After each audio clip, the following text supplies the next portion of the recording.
لله ذي الجلال والإكرام وعلى آله وأصحابه وأهل بيته خيارة الأنام ومصابيح الظلام أما بعد فأعوذ بالله من الشيطان الرجيم ببركة وعظمة بسم الله الرحمن الرحيم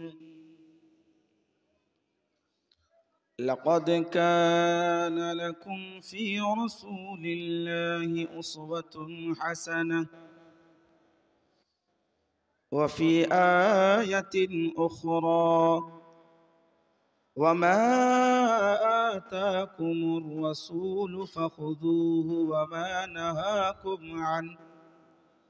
وما نهاكم عنه فانتهوا واتقوا الله إن الله شديد العقاب صدق الله مولانا العظيم وبلغنا رسوله الرؤوف الرحيم وقال الله تبارك وتعالى في شان حبيبه الكريم إن الله وملائكته يصلون على النبي يا أيها الذين آمنوا صلوا عليه وسلموا تسليما اللهم صل على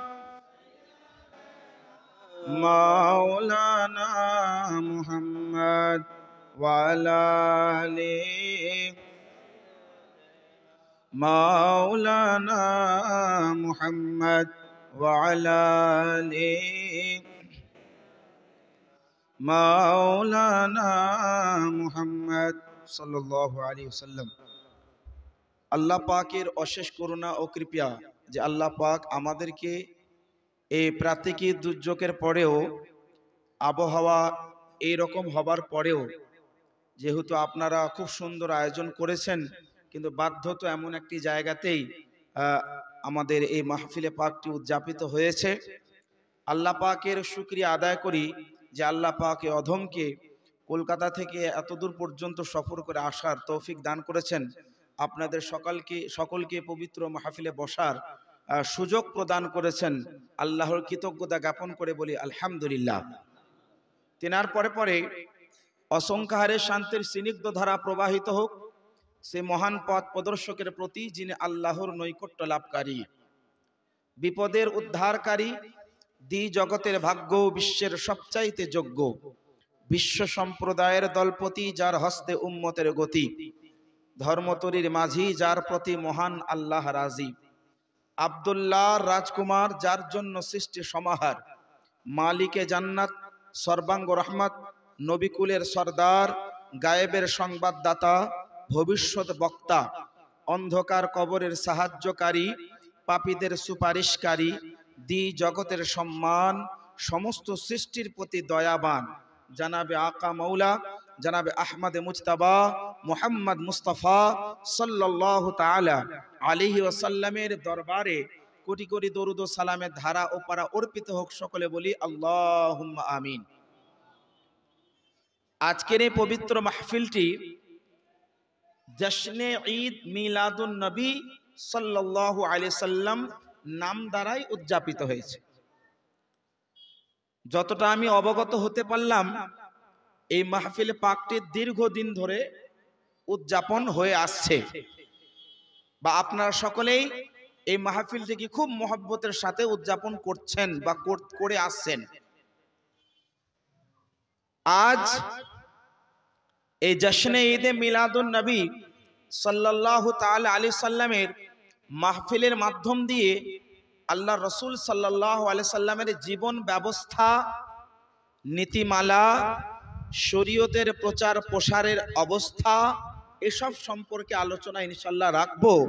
তারপরে আপনাদের জানার কোনো বিষয় থাকলে আপনারা প্রশ্ন লিখিত হোক মৌখিকভাবে করবেন।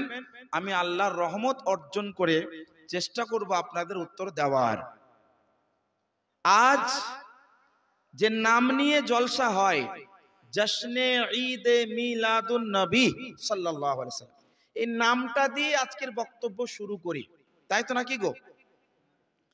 জশ্নে ঈদে মিলাদুন নবী সাল্লাল্লাহু আলাইহি ওয়াসাল্লাম, এই নামের মধ্যে আপনাদের আমাদের রসুলের প্রতি মহব্বতটা প্রকাশ হয়।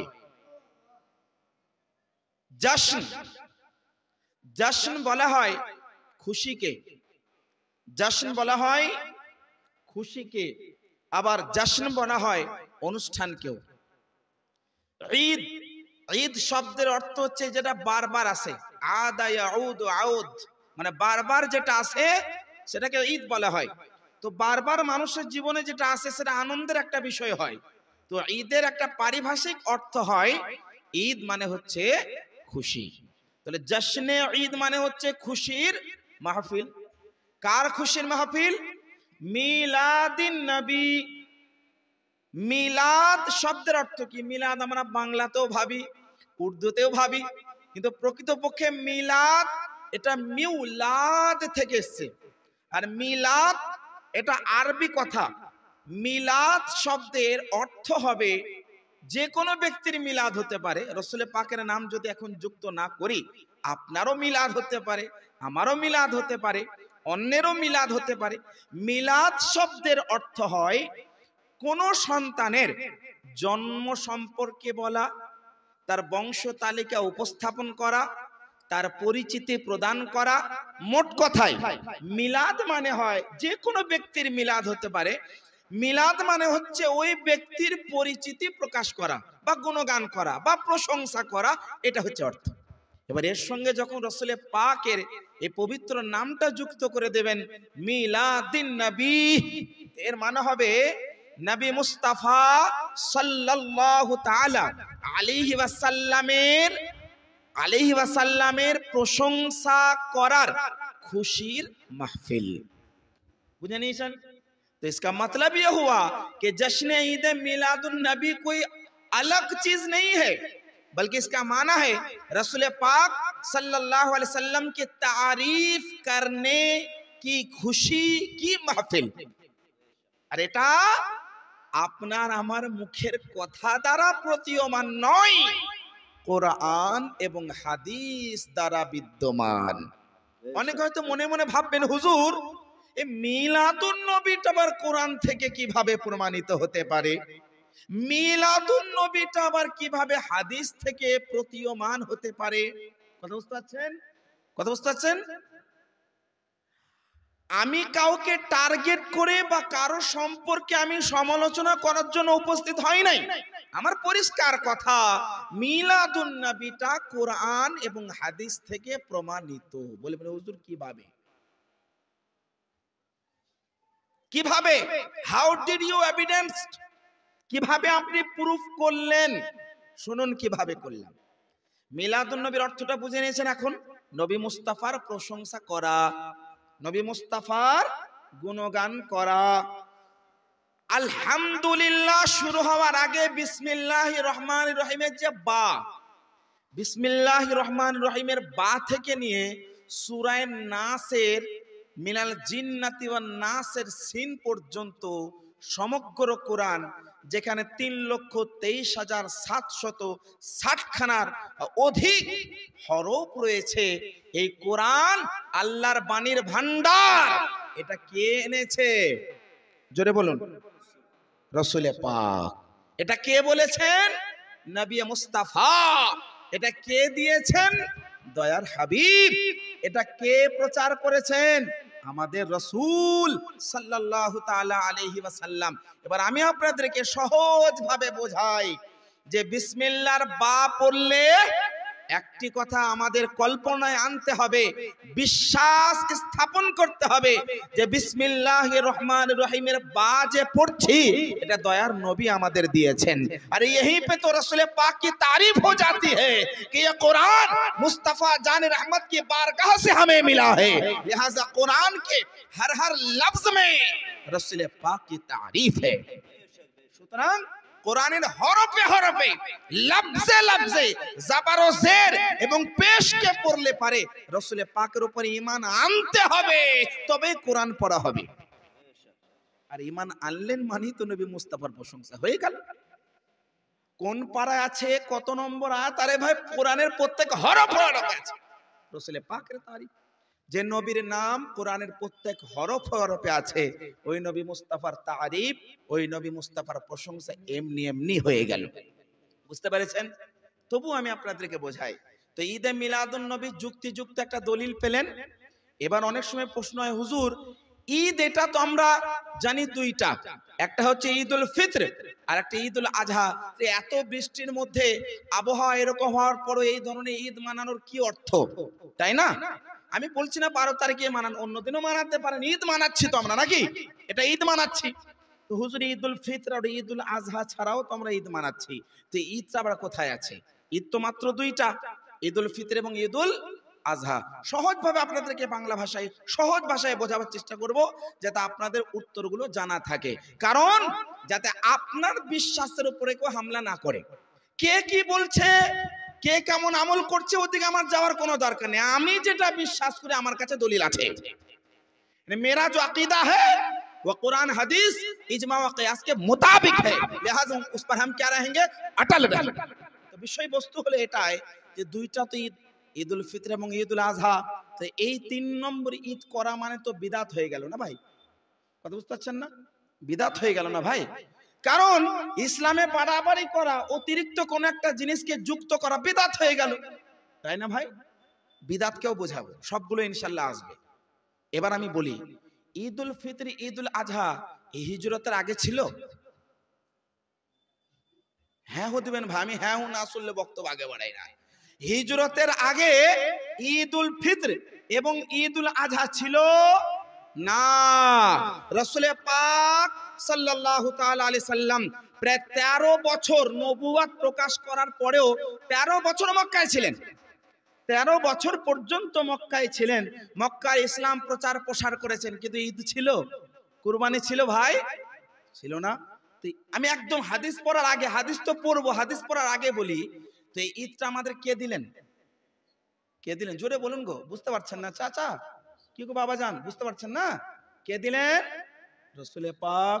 अरे भाई, जिस मुस्तफ़ा जान रहमत सल्लल्लाहु अलैहि वसल्लम ने हमें ईद उल फित्र और ईद उल अजहा जैसे ईद अता की है, उस रसूल पाक के तशरीफ लाने का दिन ये सबसे बड़ी ईद नहीं है? और तो सुनो, বুখারী শরীফ, মুসনাদ আহমদ ইবনে হাম্বল, মাজমাউজ জাবায়েদ, একাধিক গ্রন্থের মধ্যে হাদিসখানা রয়েছে। লাম্মা কদিমান নবিয়্যু সাল্লাল্লাহু আলাইহি সাল্লাম আল মাদিনা, আল্লাহ রাসূল সাল্লাল্লাহু আলাইহি সাল্লাম মক্কা ছেড়ে মদিনায় যখন প্রবেশ করলেন, রাল ইয়াহুদা ইয়াসুমুনা, ইহুদি ব্যক্তিদেরকে দেখলেন তারা একদিন রোজা রাখছে। তারা একদিন রোজা রাখছে। কোন দিন? 10 মুহররমুল হারাম, মানে মুহররম মাসের 10 তারিখে, যেটাকে ইয়াউমে আশুরা বলা হয়। তো আল্লাহ রাসূল সাল্লাল্লাহু আলাইহি ওয়াসাল্লাম বলেন, তোমরা এই দিনটা রোজা কেন রাখছো? তো তারা তখন বলল, হে আল্লাহ রাসূল, হাযাল ইয়াউমা নাজ্জাল্লাহু মূসা ওয়া কওমা ওয়া আগরাকা ফিরআউনা ওয়া কওমা। এই দিনটা আমরা আনন্দ এই জন্য করি, এই জন্য এই দিনটাকে পালন করি, কারণ এই দিনে আল্লাহ পাক আমাদের নবী মুসা আলাইহিস সালামকে পরিত্রাণ দান করেছিলেন, মুসা আলাইহিস সালামের মান্যকারী ব্যক্তিদেরকে পরিত্রাণ দান করেছিলেন। আর এই দিনেই আল্লাহ পাক ফিরআউন এবং ফিরআউনীদেরকে ডুবিয়েছিলেন। আর আমরা আল্লাহর শুকরিয়া আদায়ের জন্য মুসা নবী আলাইহিস সালাম মানিয়েছিলেন রোজা রেখে, অনুরূপভাবে আমরা মুসা আলাইহিস সালামের মান্যকারী, আমরা এই দিনটাকে মানাই। তখন আল্লাহ রাসূল জবাবে কি বললেন জানেন? আল্লাহ রাসূল বলেন, নাহনু আহাক্কু মিনকুম বিমূসা, अरे तुमसे ज्यादा हम मूसा अलैहिस्सलाम के दिन को मनाने के ज्यादा लायक हैं, অর্থাৎ তোমাদের চাইতে বেশি আমি অধিকার রাখি मूसा अलैहिस्सलाমের দিনটা মানানোর। এই হাদিসটাকে পেশ করার পরে বিখ্যাত মুহাদ্দিস, जिनार नाम इमाम इब्ने हाजार अल अस्कलानी रहमतुल्लाहि ताआला अलैहि, जिनि बुखारी शरीफের ব্যাখ্যা লিখেছেন, ফাতহুল বারির মধ্যে লিখছেন। অনুরূপ ভাবে ইমাম জালালউদ্দিন সিয়ুতি রাহমাতুল্লাহ আলাইহি নবম শতাব্দীর মুজাদ্দিদ, উনি আল খাসাইসুল কুবরা সহ একাধিক কিতাবের মধ্যে এটি বয়ান করেছেন। এবং অখণ্ড ভারতের বিখ্যাত মুহাদ্দিস শেখ আব্দুল হক মুহাদ্দিস দেহলভী রাহমাতুল্লাহ আলাইহি হাদিসটাকে এনেছেন। তবে ইমাম জালালউদ্দিন সিয়ুতি রাহমাতুল্লাহি তাআলা আলাইহি উনি ঈদটা সম্পর্কে কি বলছেন জানেন? জহরালি, আমার কাছে এটা প্রকাশ হয়ে গেছে। এই ঈদটা আলা আসলিন সাবিতিন, একটা প্রকাশ্য দলিল দ্বারা প্রমাণিত এই ঈদটা। সেটা কি দলিল? নবী মুস্তাফা যখন মুসা নবীর দিন পালন করলেন, তো আমরা নবী মুস্তাফার দিনটা পালন করব না? আল্লাহ রাসূল মুসা নবীর দিনটা পালন করলেন, পরিত্রাণ লাভের দিনটা। তো আমরা যে শিরকে, বিদআত, গুমরাহিয়াতের মতো অন্ধকার থেকে আমাদেরকে আল্লাহ রাসূল বের করেছেন। কোরআনের আয়াত আল্লাহ পাক বলেন, ওয়া ইউখরিজুহুম মিনাজ-যুলুমাতি ইলান নূর। এই রাসূল দুনিয়ার মধ্যে আমি তাকে পাঠিয়েছি জনগণকে, মানুষকে অন্ধকার থেকে যাতে আলোর দিকে নিয়ে যায়। তো যে রাসূল আমাদেরকে অন্ধকার থেকে আলো দেখিয়েছেন, ওই নবী মুস্তাফার আসার দিনটা ঈদ হবে না গো? হবে। আচ্ছা, মনে করুন এটা কোনো জায়গায় নাই, কিছুক্ষণের জন্য, আমি এটা বলছি না, কিছুক্ষণের জন্য ধারণা করুন এই ঈদটা নাই কোথাও, কিছুক্ষণের জন্য ধারণা করুন, তাও বলবো জায়েজ। কেন? যারা বলে না এটা তো বিদআত, এটা বিদআত, আর যারা বলে বিদআত তাদের কাছেও দলিল আছে, বিনা দলিলে কিন্তু তারাও কথা বলে না। তারা কি বলে জানেন? তারা একটা কথা বলে যে আল্লাহ রাসূল সাল্লাল্লাহু আলাইহি সাল্লাম ইরশাদ করেছেন যে যদি কোনো ব্যক্তি আমার এই শরিয়াতে এমন কোন কাজ করলো, মা লাইসা মিনহু ফাহুয়া রাদ্দুন, যে কাজটা শরীয়ত বহির্ভূত, ওটা হচ্ছে অগৃহীত, মানে ওটা কবুল হবে না, ওটা গ্রহণ করা যাবে না। আপনি বলবেন বাবাজি, চাচাজি, ওই হাদিসটা যারা পেশ করছে হাদিসে আমাদের জবাব ভরা আছে, বলুন আলহামদুলিল্লাহ। কিভাবে? अरे हदीस में तो ये लफ्ज है मा लाइसा मिनहू, यानी ऐसा कोई काम इस्लाम में करना जो इस्लाम के खिलाफ है, फहुवा रद्दुन, तो वो क्या है? मरदूद, गैर मकबूल है। তাহলে বোঝা গেল মোট কথা এই হাদিস থেকেও একটা স্পষ্ট জবাব পেলাম, ইসলাম সম্মত হলে বৈধ, আর ইসলাম বহির্ভূত হলে অবৈধ। কথাটা বুঝতে পারছেন না বাপ? বুঝতে পারছেন? আমি আরো দলিল দিই। সহিহ মুসলিম শরীফ, সুনান ইবনে মাজাহ শরীফ, সিহাহ সিত্তার কিতাব, সহিহ হাদিসের কিতাব, এই কিতাবের মধ্যে সহিহ মুসলিম শরীফের মধ্যে রয়েছে আল্লাহ রাসূল সাল্লাল্লাহু আলাইহি সাল্লাম ইরশাদ করেন, মা সান্না ফিল ইসলামি সুন্নাতান হাসানা ফাউমিলা বিহা বা'দা ফালাহু মিথলু আজরি মান আমিলা বিহা লা ইয়ানকুসু মিন উজুরিহিম শাইআ। আল্লাহ রাসূল বলেন, যদি কোনো ব্যক্তি ইসলাম ধর্মে এমন কোন প্রথা প্রচলন করলো যে প্রথাটা ভালো, যে প্রথাটা ভালো, আরে ভালো প্রথাটা যিনি প্রচলন করলেন, ওনার ইন্তেকাল করার পরে যদি অন্যান্য ব্যক্তিরা ওই প্রথার উপরে আমল করে, ফাউমিলা বিহা বাদা, তাহলে কি হবে?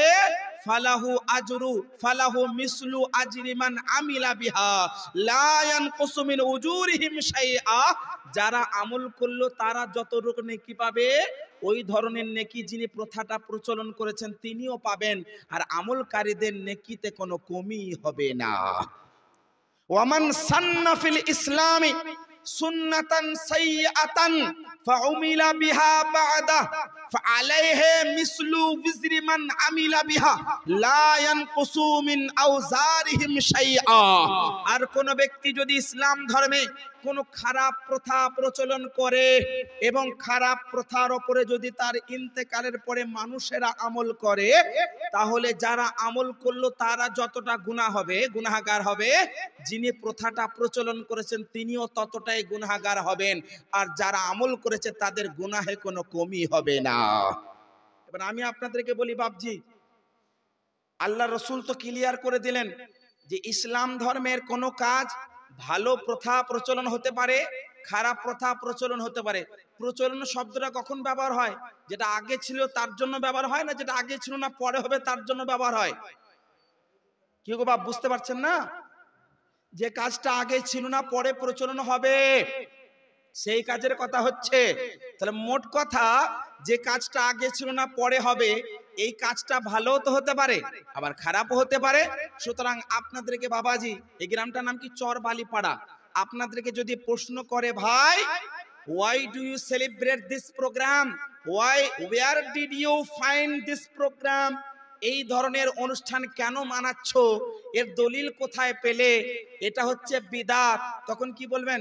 আই অ্যাকসেপ্ট দ্যাট ইজ বিদাত, বাট দ্যাট ইজ নট বিদাত। মেনে নিলাম এটা বিদাত। বিদাত মানে যেটা আগে ছিল না, পরে হয়েছে, কিন্তু বিদাত মানে যে খারাপ হবে, এই কথা কে বললো? তুমি প্রমাণ করো আগে। আল্লাহ রাসূল তো বলেছেন যেটা প্রচলন হবে, ভালো হতে পারে খারাপও হতে পারে, খারাপ হলে ওটা খারাপ বিদাত, আর ভালো হলে ওটা ভালো বিদাত। আপনাদের ব্রেনটা এখনো নিকটবর্তী হয়নি, আরো নিকটে করছি, শোনেন, আরো নিকটে করছি। রসুলে পাকের জামানায় যেটা ছিল না ওটা বিদাত যদি পরে হয়, তাই তো নাকি গো? যদি এমনটা কেউ বলে নবী মুস্তাফার জামানায় যেটা ছিল না পরবর্তীতে যদি করা হয় সেটা বিদাত, আমি বলবো যে কোরআন পড়ে আপনি আলেম হয়েছেন, যে কোরআন পড়ে আপনি মুহাদ্দিস বা মুফাসসির অথবা মুফতি হয়েছেন, আপনি যে কোরআন পড়ে জ্ঞানী হয়েছেন না, আপনার জন্য কোরআন পড়াটাই বিদাত। বলবেন হুজুর কিভাবে? কথাটা শোনেন কিভাবে। কোরআনের মধ্যে যে জাবার জের লেখা আছে বাপ, রসুলে পাকের জামানায় ছিল না। প্রথম খলিফা সাইয়্যিদুনা আবু বকর সিদ্দিক রাদিয়াল্লাহু তাআলা আনহুর জামানায় ছিল না। সাইয়্যিদুনা ওমর ফারুক রাদিয়াল্লাহু তাআলা আনহুর জামানায় ছিল না। সাইয়্যিদুনা উসমান গনি রাদিয়াল্লাহু তাআলা আনহুর জামানায় ছিল না।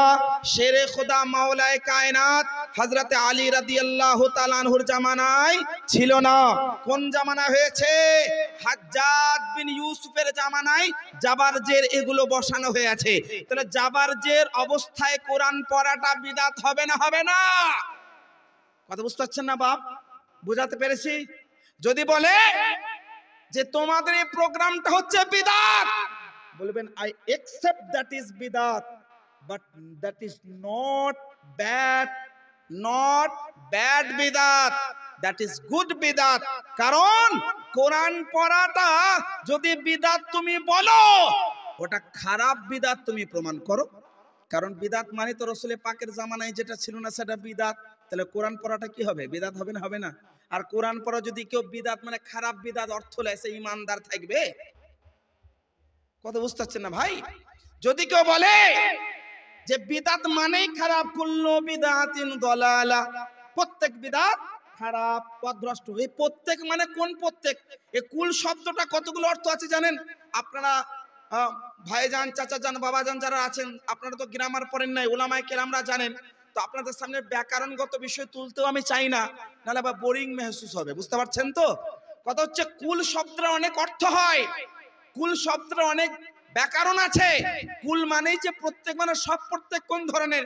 কুল্লে ইফরাদি হতে পারে, কুল্লে মাজমুই হতে পারে, কুল্লে ওয়াহিদি হতে, বিভিন্ন অর্থ আছে। এখানে কুল্লু বিদাতিন, প্রত্যেক বিদাত বলতে প্রত্যেক খারাপ বিদাতটা গুমরা, কিন্তু প্রত্যেক ভালো বিদাতটা কি ভালো, খারাপ বিদাত খারাপ। সুতরাং বিদাত মানেই যে খারাপ, মন খারাপের কোনো দরকার নেই, কারণ বিদাত মানে খারাপ নয়, ভালো হতে পারে। আমি আরো বোঝাই। আল্লাহ রাসূল সাল্লাল্লাহু তাআলা আলাইহি সাল্লামের জামানায় আমাদের মতো এরকম মসজিদ ছিল গো? ছিল না। আমাদের মতো মসজিদ এরকম ছিল না। মার্বেল বসানো, টাইলস বসানো, এয়ার কন্ডিশন, বিভিন্ন জায়গায় এসি, এই ধরনের মসজিদ ছিল না। তো রাসূলের পাকের জামানায় ছিল না, আবু বকর সিদ্দিক রাদিয়াল্লাহু আনহুর জামানায় ছিল না, ওসমান গনি রাদিয়াল্লাহু আনহুর জামানায় ছিল না, মাওলায়ে কায়নাতের জামানাতেও ছিল না। এই মার্বেল টাইলসের বয়স কত হলো? 200 বছর, তার বেশি তো হবে না। তাহলে বোঝা গেল একটাই কথা, যে বিদাত মানে যে সব খারাপ এমনটা নয়। সুতরাং আজকে ভাইজান, চাচাজান যারা মানাচ্ছেন ঈদ, এটাকে যদি কেউ বিদাত বলে মন খারাপ হয়, কোনো কষ্ট নেই। তুই বলছিস বল ভাই, আমি তোর কথা কান দিই না। আমার বিশ্বাস, নবীর প্রেম প্রকাশ করছি, নবীর আগমন দিবসটা মানাচ্ছি, মানাবো। এটা তুই বিদাত বল আর যাই বল, আমি বলছি এটা মানাচ্ছি, মানাবো, কারণ এর দলিল আছে। এক কথাই চুপ। বুঝতে পেরেছেন? আচ্ছা, কয়েকটা দলিল শোনায় আরো। আল্লাহ রাসূল সাল্লাল্লাহু আলাইহি ওয়াসাল্লামের হাদিস বোঝার জন্য, কোরআনের তাফসীর বোঝার জন্য ডাইরেক্ট কোরআন পড়তে লাগলে আপনি বুঝতে পারবেন, ডাইরেক্ট হাদিস পড়লে বুঝতে পারবেন, কিছু বুঝবেন না। যেমন কোন জায়গায় যদি লেখা থাকে কে আই এম স্পিকিং ইউ, আমি তোমার সঙ্গে কথা বলছি, I am speaking to you, আমি আপনার সঙ্গে কথা বলছি, এটা বাংলাতে কোনো জায়গায় ইংরেজিতে লেখা আছে, তার পাশে বাংলায় লেখা আছে যে I am speaking to you, আমি আপনার সঙ্গে বাক্যলাপ করছি। আর এটার পাশে একজন বাংলাতে লিখে দিচ্ছে, এটার অর্থ হলো আমি তোমার সঙ্গে কথা বলছি। তো যে ব্যক্তিরা বাংলাটা পড়বে, হ্যাঁ এটা অর্থ তো জানি, এর মানে হচ্ছে আমি তোমার সঙ্গে কথা বলছি, কিন্তু ওই ব্যক্তিরা জানলো না যে আই মানে কি, স্পিক মানে কি, টু মানে কি, ইউ মানে কি, এগুলো যতক্ষণ না জানবে ওই সেন্টেন্স বা বাক্যটার গভীরতা সম্পর্কে বুঝতে পারবে পারবে না। হ্যাঁ কি না গো, পারবে পারবে না। তো কোরআন হাদিসের কোন জায়গায় বাংলা লেখা আছে, আপনি পড়ে নিলেন, ভাবলেন আমি হাদিস পড়া জানি, আমি কোরআন পড়া জানি, কোরআনের অনুবাদ জানি, এতটুকু যথেষ্ট না। কোরআন ভেঙে ভেঙে কোরআনের প্রত্যেকটা লফজ, প্রত্যেকটা শব্দ, হাদিসের প্রত্যেকটা লফজ, প্রত্যেকটা শব্দের অর্থ না জানা পর্যন্ত তার হিকমত, তার রহস্যময় বয়ান, তার অর্থ, তার গভীর হিকমত সম্পর্কে আপনি অবগত হতে পারবেন না। তো কোরআন পড়ার জন্য, হাদিস পড়ার জন্য কিছু এমন সাবজেক্ট আছে যেগুলো পড়তে হয়, যেগুলো না পড়ে কোনো ব্যক্তি আলেমই হয় না। যেমন ইলমে নহ, ইলমে নহ মানে যেটা আপনার জন্য দরকারি ইবারতটা পড়ার জন্য। যেমন আমি একটা উদাহরণ দিই, হয়তো কেউ বলল খায়রুকুম মান তাআল্লামাল কুরআনা ওয়া আল্লামাহু, এইটাকে কেউ পড়তে বলে খায়রাকুম, মুন মানের জায়গায় মুন, তাআল্লামাল কুরআনার জায়গায় কুরআন পড়ে দিতেই পারে, সে তো ইলমে নহ জানে না, ভুল করতেই পারে, তো ভুল হবে। তো ইলমে নহ জানা থাকলে বলবে খায়রুকুম হবে, কারণ এখানে মুবতাদার ব্যাপার আছে, মান হবে, তাআল্লামাল কুরআন না হবে, কারণ এটা অবজেক্ট মানে মাফউলে বিহি। এই যে ব্যাপারগুলো ইলমে নহ না পড়লে কেউ বুঝবে বুঝবে না। ইলমে সরফ না পড়লে বুঝবে না যে তাআল্লামাটা কোন সেগা, কোন ফেল কিনা, বুঝতে পারছেন। ইলমে বালাগত না পড়লে বুঝতে পারবে না যে খয়রুকুম এখানে কেন এলো, কথা বুঝতে পারছেন। এই যে ইলমে নহ, ইলমে সরফ, ইলমে বালাগত রাসূল পাকের জামানায় এইভাবে কিতাবী রূপে ছিল ছিল না, সাহাবীর যুগে কিতাবী রূপে ছিল না। তাহলে এই সবগুলো তো বিদাত না ভাই। তো বিদাত মানেই যে খারাপ হবে এমনটা নয়, বিদাত ভালো হতে পারে এবং বিদাত খারাপও হতে পারে। সুতরাং আমরা যেভাবে জশ্নে ঈদে মিলাদুন নবী মানাচ্ছি, এমন ধরনের হয়তো রাসূল পাকের জামানায়, সাহাবীর জামানায় ছিল না। এইভাবে মানানোটা ভালো বিদাত, বিদাতে হাসানা, এর উপরে নেকি পাওয়া যাবে। শরীয়তের দায়রার মধ্যে থেকে যদি ঈদ মিলাদুন নবী মানানো হয়, এটার মধ্যে নেকিও পাওয়া যাবে, মুহাব্বতের সওয়াবও পাওয়া যাবে। এর ধরনটা আলাদা হতে পারে, কিন্তু রাসূল পাকের যুগেও ঈদ মিলাদুন নবী ছিল। বলুন সুবহানাল্লাহ। কয়েকটি জবাব দিয়ে আপনাদেরকে।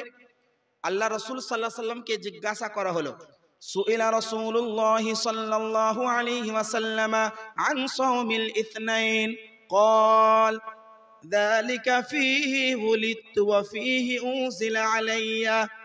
এটা মুসলিম শরীফের 1162 নম্বর হাদিস, 1162 নম্বর হাদিস, সহিহ মুসলিম।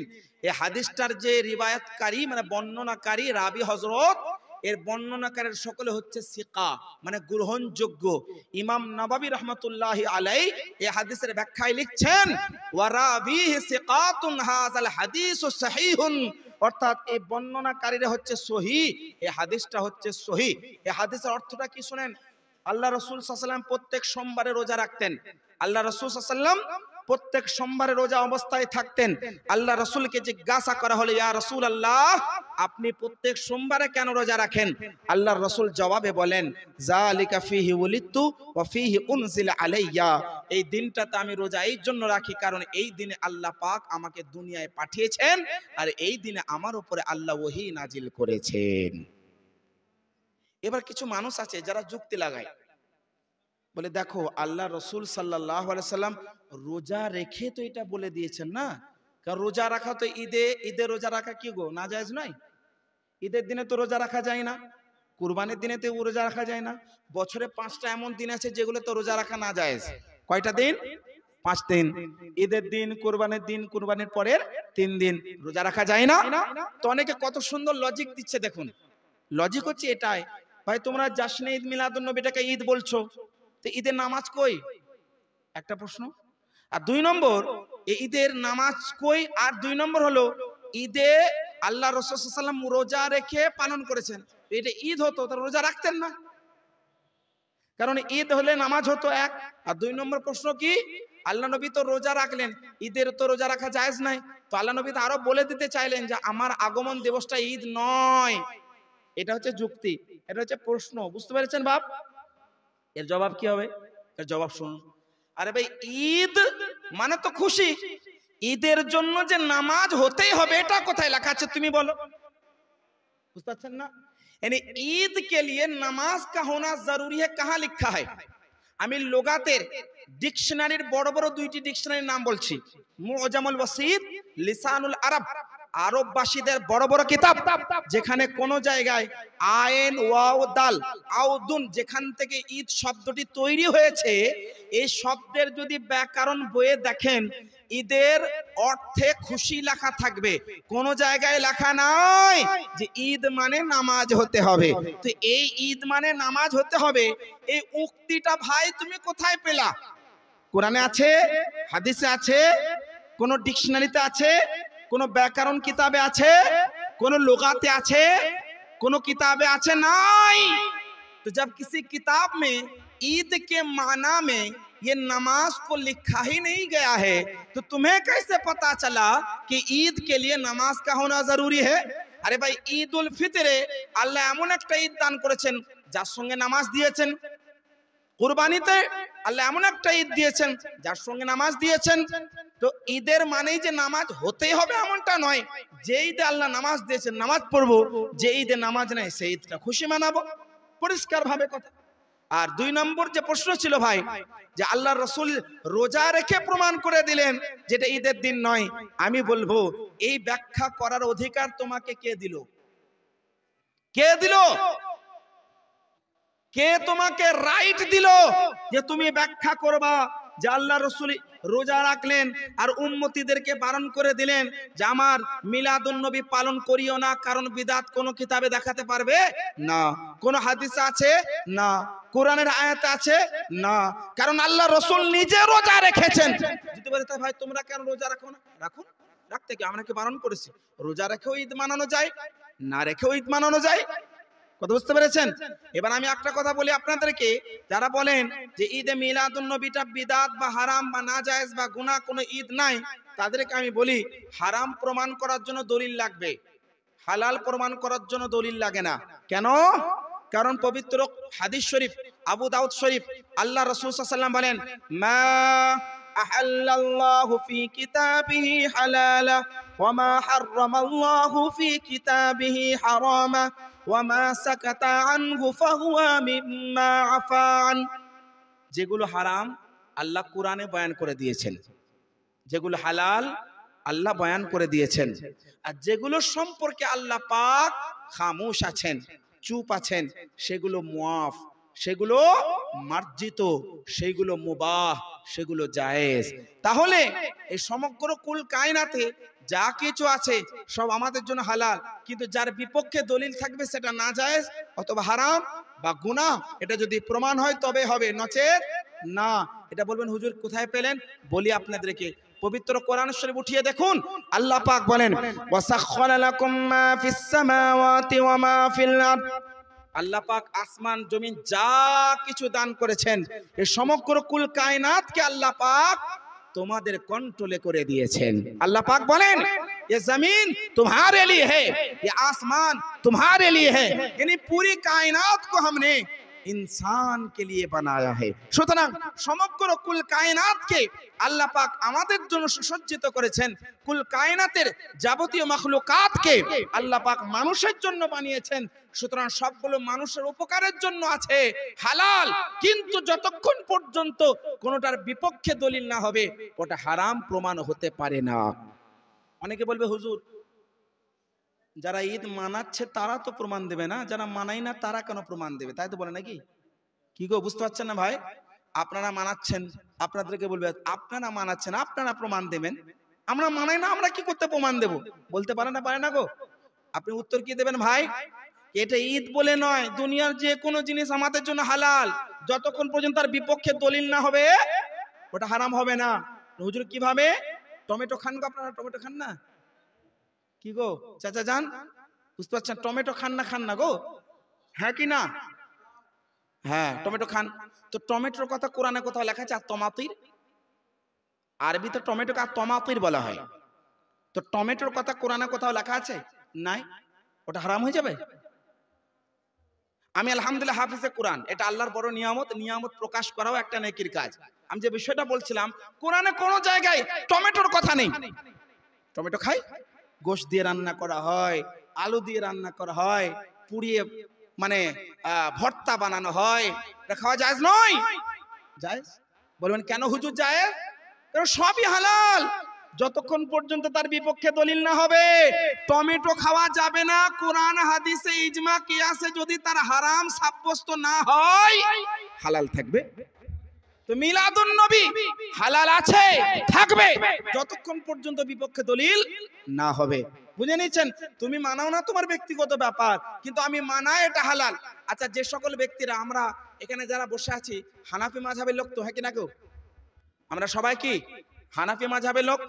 আবার হানাফি মাযহাবের লোক যখন, আমি একটি কথা আপনাদেরকে বলি, হানাফি মাযহাবের একটি উসুলে ফিকহের কিতাব, একটি এমন কিতাব যে কিতাবটা প্রত্যেক মুফতি পড়েছেন, প্রত্যেক আলিমে দিন না হলেও প্রত্যেক মুফতিরা অবশ্যই পড়েছেন। যে কিতাবটির নাম কি জানেন? আল আশবাহু ওয়ান নাযাইর। কি নাম? আল আশবাহু ওয়ান নাযাইর। এখানে একটি উসুল, একটি নিয়ম লেখা আছে। আল আসলু ফিল আশিয়াই ইবাহা। জিনিসের মধ্যে, বস্তুর মধ্যে আসল হলো বৈধ হওয়া। হুজুর এটা তো একজন ইমাম লিখে দিয়েছেন, একজন হানাফি মাযহাবের লোক লিখে দিয়েছেন, ইয়া কেন মানবো? আরে এটা এমনি এমনি লিখে দেয়নি, কোরআনের আয়াত। আল্লাহ বলেন ওয়াসাখখারা লাকুম মা ফিস সামাওয়াতি ওয়া মা ফিল আরদ। আল্লাহ আমাদের জন্য সবকিছু বানিয়েছেন। তো কোরআন থেকেই গবেষণা করে উসুলটা লেখা হয়েছে যে সমস্ত বস্তুর মধ্যে আসলতা হলো বৈধ হওয়াটা। অবৈধ হওয়ার যতক্ষণ পর্যন্ত দলিল না হবে, ওটা কি থাকবে?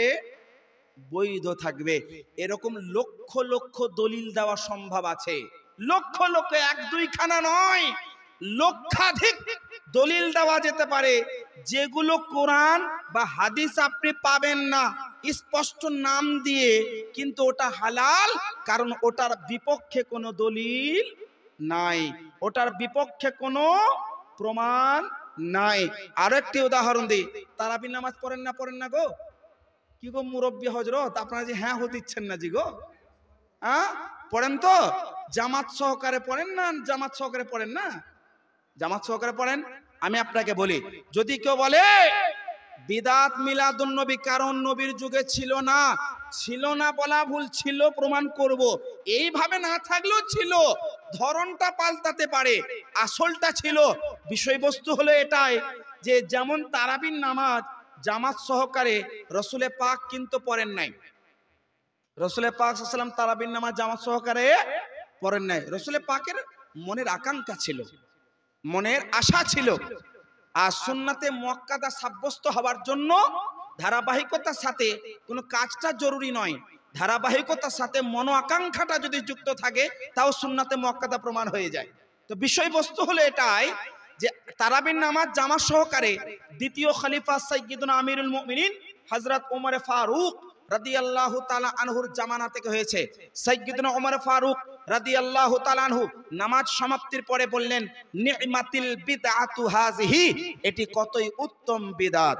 তো বিদআত বললে কেউ মন খারাপ করবেন না, কারণ বিদআত ভালো হতে পারে, বিদআত খারাপ হতে পারে। তো যাই হোক মুআজ্জাজ সামিনে কিরাম, আমরা যে জশ্নে ঈদে মিলাদুন নবী মানাই, এটা বিদআত আমরা যেভাবে মানাই এটা বিদআতে হাসানা। এটা কি?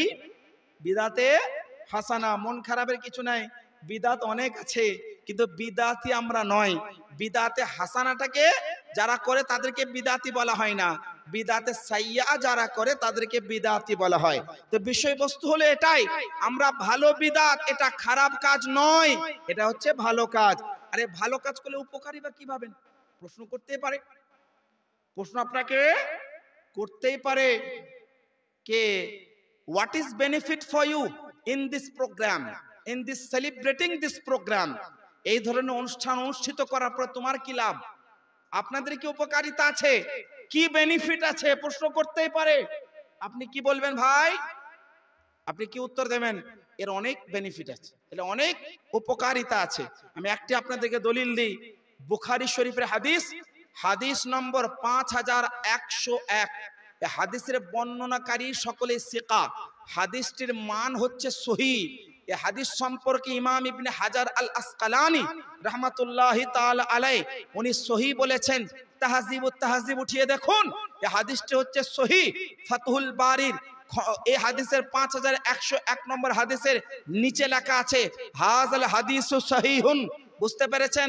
মিশকাতুল মাসাবির লেখক, ওনার মিশকাতুল মাসাবির ব্যাখ্যাকার অর্থাৎ ইমাম মুল্লা আলী কারি হানাফি রাহমাতুল্লাহ আলাই 10ম শতাব্দীর মুজাদ্দিদ মিরকাতুল মাফাতিহ নামক গ্রন্থের মধ্যে উল্লেখ করেছেন। ইমাম ইবনে আহমদ বিন মুহাম্মদ কাস্তালানি রাহমাতুল্লাহি আলাই আল মাওয়াহিবুল লাদুন্নিয়ার প্রথম খণ্ডের মধ্যে বয়ান করেছেন। ইমাম জারকানি শরহে মাওয়াহিবের মধ্যে বয়ান করেছেন। এছাড়াও শেখ আব্দুল হক মুহাদ্দিস দেহলভী রাহমাতুল্লাহি তাআলা আলাই বয়ান করেছেন। ওই হাদিসটা কি? হাদিসটা শুনুন। হাদিসটা হচ্ছে এই,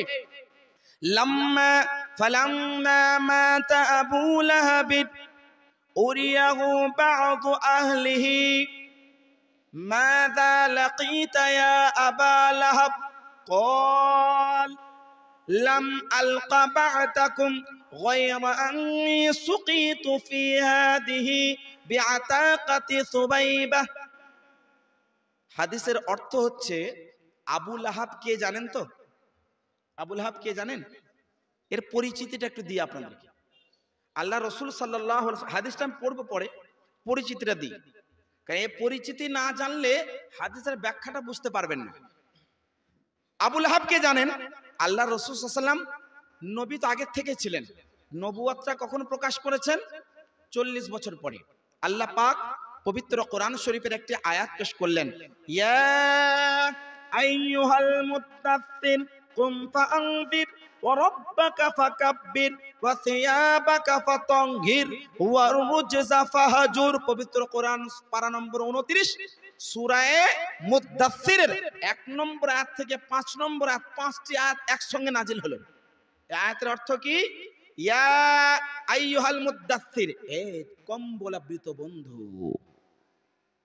হে কালি কামলে ওয়ালে নবী, চাদরাবৃত বন্ধু, কুম, আপনি দাঁড়িয়ে যান, ফাআনযির, আর মানুষদেরকে আল্লাহর আযাব থেকে ভয় দেখান।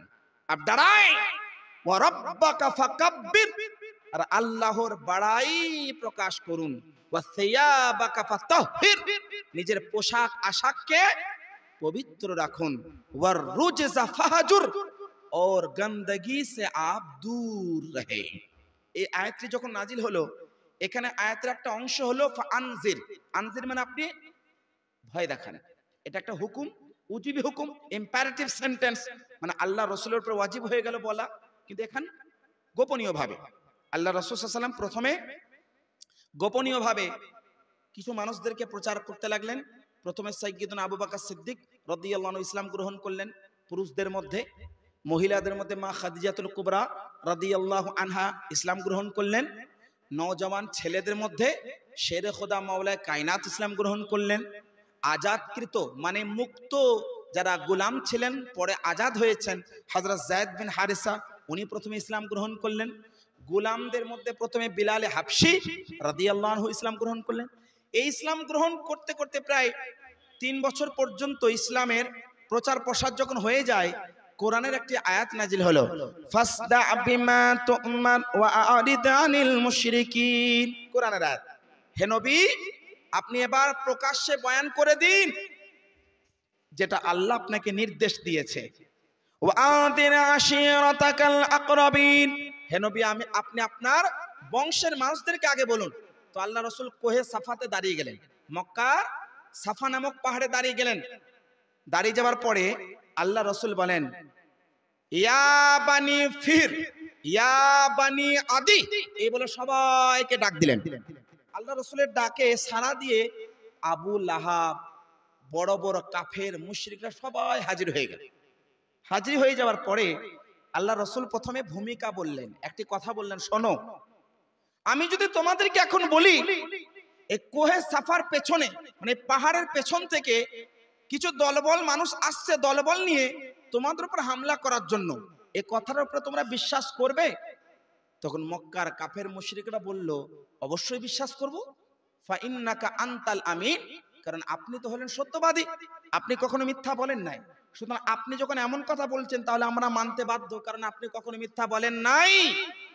আল্লাহ রাসূল এটা কেন বললেন?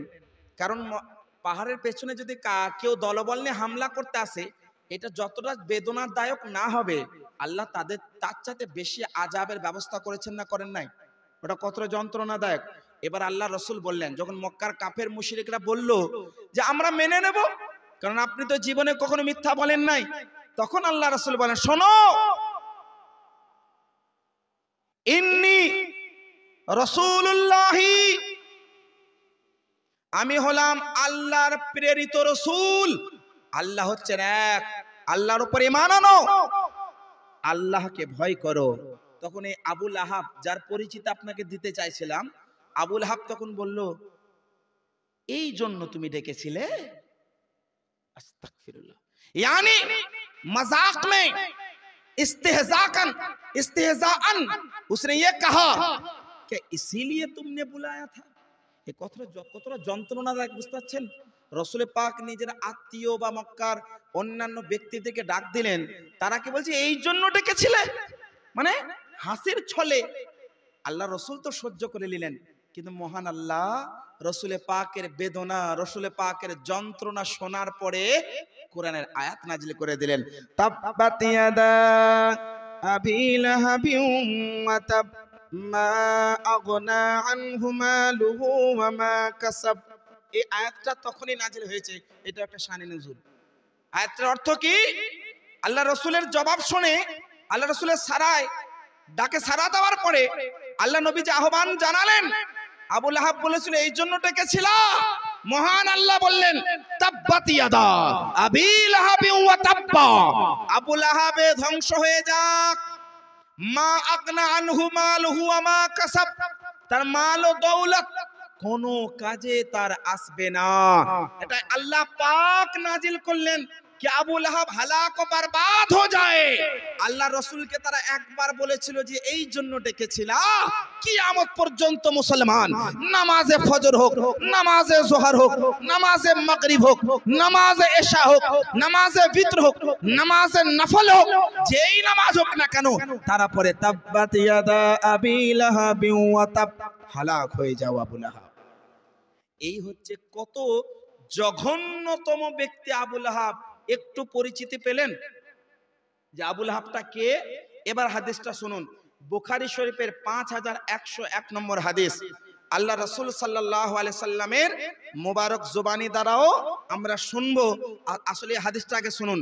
রিওয়ায়াতের মধ্যে এসেছে, ফালাম্মা মাতা আবু লাহাব, যখন আবু লাহাব মারা গেল, উরিয়াহু বাযু আহলিহি, তার একজন বংশের মানুষকে স্বপ্নে দেখানো হলো। কাকে? আবু লাহাবকে দেখানো হলো। ওই বংশের লোকটা কে? অনেকে ব্যাখ্যা করেছেন হযরত আব্বাস রাদিয়াল্লাহু আনহু। কে? হযরত আব্বাস রাদিয়াল্লাহু আনহু, রাসূল পাকের চাচা। রাসূল পাকের দুইটি চাচা এমন ছিলেন যিনি ইসলাম গ্রহণ করেছিলেন। এক হচ্ছে হযরত সাইয়্যিদুশ শুহাদা হযরত আমির হামজা রাদিয়াল্লাহু আন, আর একজন হচ্ছেন হযরত আব্বাস রাদিয়াল্লাহু আন। তো অনেকে লিখেছে স্বপ্নটা কে দেখেছিল গো? হযরতে আব্বাস রাদিয়াল্লাহু আন। তো বিষয়বস্তু হলো, আবু লাহাব যখন মারা যায় তাকে স্বপ্নে দেখানো হয়। স্বপ্নে কি দেখানো হয়? আবু লাহাবকে দেখানো হয়। যিনি দেখছেন উনি যদি হযরত আব্বাস হন, তো উনি জিজ্ঞেস করছেন, মাজা লাকিতা ইয়া আবা লাহাব, এ আবু লাহাব তুমি কি অবস্থায় আছো কবরে? এই প্রশ্নের অর্থ হলো যে তুমি তো জিন্দেগি ভোর জীবদ্দশায় রাসূল পাকের দুশমনি করেছো, রাসূল পাকের যন্ত্রণা বেদনা দিয়েছো, এখন কবরে তোমার কোটায় পড়ছে না পড়ে না? এটা ব্যাখ্যা করলাম আমি, মানে তোমার অবস্থা কি? আবু লাহাব তখন বলে, লাম আলকা বা'দাকুম, তোমাদের ছাড়ার পরে ভালো অবস্থায় নাই, আমি আযাবরত আছি। এটা কে বললো? আবু লাহাব। ভালো অবস্থায় নেই। গায়রা আন্নী সুকিতু ফি হাযি বিআতাকাতি সুবাইবা, তবে হ্যাঁ একটি আরাম পাই। সে আরামটা কি? যখন নবী মুহাম্মদ সাল্লাল্লাহু তাআলা আলাইহি সাল্লাম যখন রাসূল পাক আগমন করেছিলেন, আর আগমনের সংবাদটা আমার একজন কৃতদাসী ছিল যার নাম সুয়াইবা। কি নাম ছিল? সুয়াইবা। এই কৃতদাসী আমাকে এসে সংবাদটা দিয়েছিল যে কুরাইশ বংশে একজন আব্দুল্লাহর ঘরে পুত্র সন্তান জন্ম নিয়েছে। আমি আবু লাহাব তখন আনন্দে বলেছিলাম, এ সুয়াইবা, যাও, তোমাকে স্বাধীন করে দিলাম, মুক্তি করে দিলাম, আজাদ করে দিলাম। এই স্বাধীন করার জন্য, আজাদ করার জন্য প্রত্যেক সোমবারে আমি আঙ্গুলটা চুষলে পারে আমি পানি পান করতে পারি। আমি কবরে আযাবরত থাকা অবস্থাতেও আমি কি পাই? আরাম পাই। এবার আমি আপনাদেরকে বলি, আমার নিজস্ব ব্যক্তিগত ব্যাখ্যা বলছি না। ইমাম ইবনুল জাওজি, কে? ইমাম ইবনুল জাওজি, ইনি লিখছেন ফালাম্মা হালুল কাফিরি আল্লাযী নুজ্জিলাল কুরআন বিদামবিহি। একজন কাফের ব্যক্তি যার নিন্দাতে কোরআন নাজিল হয়েছে, একজন কাফের ব্যক্তি যার সম্পর্কে কোরআন নাজিল হয়েছে, যার আযাবটা হচ্ছে নিশ্চিত, যার আযাব, যার শাস্তিটা হচ্ছে সুনিশ্চিত, যার শাস্তি হওয়াতে কোনো সন্দেহ নাই, যার আযাব হওয়াতে কোনো সন্দেহ নাই, এমন ব্যক্তি যদি কবরের আযাবে কিছুটা কমি হয়, আরাম পায়, নাহনু মুসলিমুনা নাদখুলুল জান্নাতা ইনশাআল্লাহ, আমরা একজন মুসলমান হিসেবে নবীর আগমন দিবস পালন করলে ইনশাআল্লাহ তাআলা জান্নাতে দাখিল হতে পারবো। এটা কে লিখেছেন? আমার ঘরের কথা নয়, ইমাম ইবনুল জাওজি উনি বয়ান করেন, আমরা মুসলমান হিসেবে যদি নবী আগমন দিবস পালন করি তাহলে আমরা ইনশাআল্লাহ এর উপকার পাবো। হ্যাঁ কি না গো? বুঝতে পারছেন?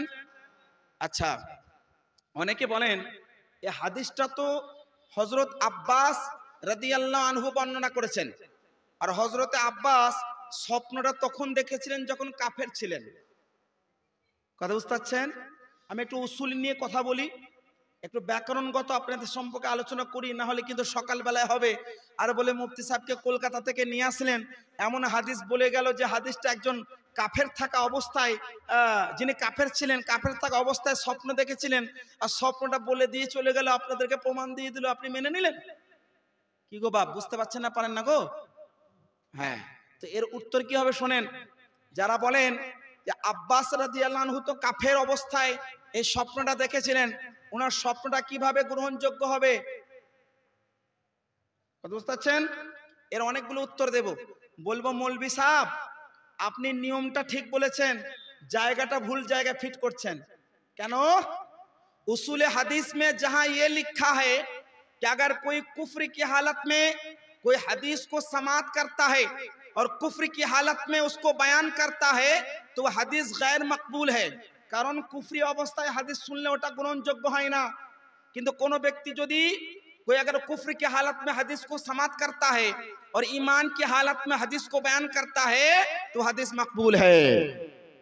এটা আমার নিজের ঘরের কথা নয়, ইমাম ইবনে হাজার আল আসকালানি রাহমাতুল্লাহ আলাইহির লেখা উসুল, যেটা প্রত্যেক মাদ্রাসায় পড়া হয়। যে সকল ব্যক্তিরা আমাদের উপর আপত্তি করে তাদের মাদ্রাসাতে পড়া হয়। কিতাবটির নাম কি জানেন? নুজহাতুন নাজার। কি নাম? নুজহাতুন নাজার ফি শারহি নুখবাতুল ফিকর। এই কিতাবটি সম্ভবত সাদেসায় পড়ানো হয়, আল জামিয়াতুল আশরাফিয়া মুবারক ইউনিভার্সিটিতে, অন্যান্য জায়গায় কোন জামাতে পড়া হয় আমার জানা নেই। तो एक किताबটা পড়ানো হয়, ওই কিতাবের उसूल कि अगर कोई कुफ्र की हालत में हदीस को समात करता है, कुफ्र की हालत में बयान करता है तो वो मकबूल नहीं होगा। लेकिन अगर जो कुफ्र की हालत में समात किया है, ईमान की हालत में बयान करता है तो हदीस मकबूल है। তাহলে হযরত আব্বাস রাদিয়াল্লাহু আনহু মুমিন মুসলমান ছিলেন না? ছিলেন না গো? সাহাবী রাসূল ছিলেন। कुफ्री अवस्थाয় যদি দেখেছেন আমি মেনে নিলাম, आपके बकौल हमने मान लिया कि कुफ्र की हालत में आपने ख्वाब देखा था, लेकिन मैं चैलेंज करता हूं तुम साबित कर दो कि हदीस पाक कुफ्र की हालत में पेश किया है। मैं कहता हूं यह हदीस पाक ईमान की हालत में बयान किया है, लिहाजा हदीस मकबूल है। দুইটি জবাব পেলেন। 3 নম্বর জবাবটা শুনুন। আচ্ছা মেনে নিলাম, মেনে নিলাম, মেনে নিলাম হাদিসটা মকবুল নাই, মেনে নিলাম। আমি কি হাদিস থেকে কোনো ওয়াজিব প্রমাণ করছি না ফরজ প্রমাণ করছি? কি গো মুরব্বী হজরত, হ্যাঁ ও দিচ্ছেন না যে আপনারা? এখন এমন ব্যাপার হয় যে মুরব্বী বলে মানুষ রেগে যাচ্ছে। কেন? যে মুরব্বী শব্দটা আসলে ভালো শব্দ, এ বাংলাদেশের মিডিয়ারা এমন করে দিয়েছে এই শব্দটাকে খারাপ ভাবে। কিন্তু চাচা যান, বয়োজ্যেষ্ঠ ব্যক্তিরা, চাচারা, বাবারা, আপনাদের সম্মান অনেক দিয়েছেন আল্লাহ রসুল। বিষয়বস্তু হলো এটাই যেটা বলছিলাম, আমি কি হাদিস থেকে কোন ফরজ প্রমাণ করছি না ওয়াজিব প্রমাণ করছি? শুধুমাত্র মুস্তাহাব একটা আমল প্রমাণ করছি। কি প্রমাণ করছি? মুস্তাহাব একটি আমল। আর এটাও বলে দিই, মুস্তাহাব আমল প্রমাণ করার জন্য অকাট্য দলিল লাগে না। दलील कतई की जरूरत नहीं पड़ती है, दलील कतई की हाजत नहीं है किसी मुस्ताहब अमल को साबित करने के लिए। বুঝতে পেরেছেন? তো বিষয়বস্তু হলো এই হাদিস থেকে কি প্রমাণ হলো ভাই? আমরা খালি একটা ঘটনা থেকে আমাদের উপকারটা প্রমাণ করতে চাইছি, ফরজ ওয়াজিব না। একজন কাফের ব্যক্তি কবরের আযাব অবস্থায় সে যদি আরাম পায়, আমরা পাবো না? পাবো না? আচ্ছা, আর একটা জবাব শুনুন, 4 নম্বর জবাব। যারা প্রশ্ন করে ওই ভাইকে জিজ্ঞেস করুন তো এই হাদিসটি কোথায় লেখা আছে, সে বলবে বুখারী শরীফ। কত নম্বর হাদিস? 5101। হাদিসের কিতাবের লেখকের নাম কি? ইমাম মুহাম্মদ ইসমাইল বুখারী। কি নাম? ইমাম মুহাম্মদ ইসমাইল বুখারী। বুখারী শরীফের মধ্যে হাদিসটা এনেছেন কে? যিনি লিখবেন তিনি তো আনবেন নাকি রে ভাই? কি গো চাচা, যিনি লিখবেন তিনি তো আনবেন। তো আজকের যুগে যেসব ভাইরা বিদাতের ডঙ্কা বাজাচ্ছেন, আমি তোমাদেরকে চ্যালেঞ্জ করছি, ইমাম বুখারী চাইতে কি তুমি জানো कि तुमने इमाम बुखारी से ज्यादा इल्म हासिल कर लिया है? कि इमाम बुखारी को नहीं पता था कि हदीस पाक कुफ्र की हालत में आपने सुना था, कुफ्र की हालत में बयान किया था, तो हदीस मकबूल नहीं है। जब मकबूल नहीं है तो हदीस को नकल क्यों किया बुखारी शरीफ में? उत्तर পেলেন না ভাই? আরে ইমাম বুখারীর মতো ইমাম যখন হাদিসটা নকল করেছেন, এর উপরে কেন আঙ্গুল তুলো রে ভাই? তার মানে তুমি বুখারী শরীফ থেকে প্রশ্ন করো আর তুমি বেটা নিজেই ঘুরে যাচ্ছ। তো ইমাম বুখারীর মতো ইমাম যদি হাদিসটাকে নিয়ে আসেন, তো উনার নিকটে কি হাদিসটা কবুলযোগ্য ছিল না? গ্রহণযোগ্য ছিল না? ছিল।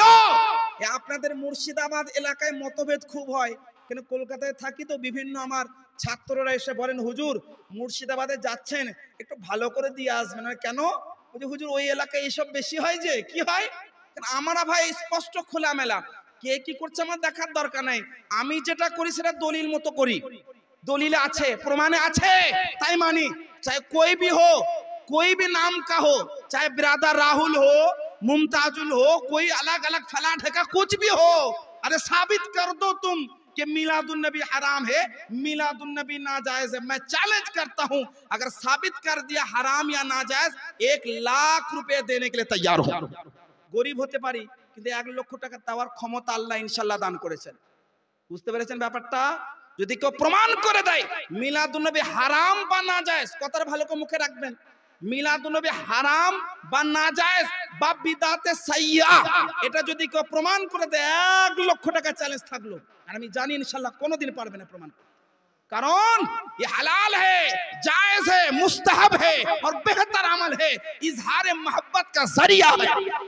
সুতরাং চরবালিপাড়া গ্রামবাসীরা আপনার সৌভাগ্যবান বান্দা যে নবীর প্রেমে আপনারা আনন্দিত হয়েছেন, নবীর আনন্দের দিন মানিয়েছেন। আরে বেওকুফো, 15 अगस्त मनाते हो वतन की आजादी के दिन के तौर पर, क्या तुम्हें कुफ्र से आजादी रसूल पाक ने नहीं दिया है? शिर्क से आजादी नहीं दिया है? बिदअत से आजादी नहीं दिया है? अंग्रेज हुकूमत से हमें आजादी मिली तो उस दिन को हम यौम आजादी के तौर पर मनाते हैं। ওই সব মাদ্রাসাতেও পালন করা হয় না? কি হয় না? হয় না? আমরাও পালন করি, বলছি না যে পালন করি না। We love my India, hour India, ভালোবাসি তাই পালন করি। তো যদি 15 আগস্ট দিনটা পালন করা জায়েজ হয় তাদের মোতাবিক বলি, তো মিলাদুন নবী মানানো জায়েজ হবে না? আমাদেরকে তো আজাদি দিয়েছেন, দান নাই? কুফর থেকে আজাদি দিয়েছেন, শিরক থেকে আজাদি দিয়েছেন, বিদআত থেকে আজাদি দিয়েছেন। কথা বুঝতে পেরেছেন? তো এরকম অনেক দলিল দেওয়া যেতে পারে যেগুলো থেকে প্রমাণ হবে যে ঈদে মিলাদুন নবী সাল্লাল্লাহু আলাইহি সাল্লাম বৈধ, জায়েজ এবং মুস্তাহাব একটি আমল। দরুদ পড়ুন, আল্লাহুম্মা।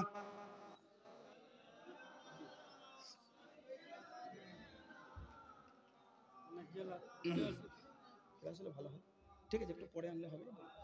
ওয়ালালে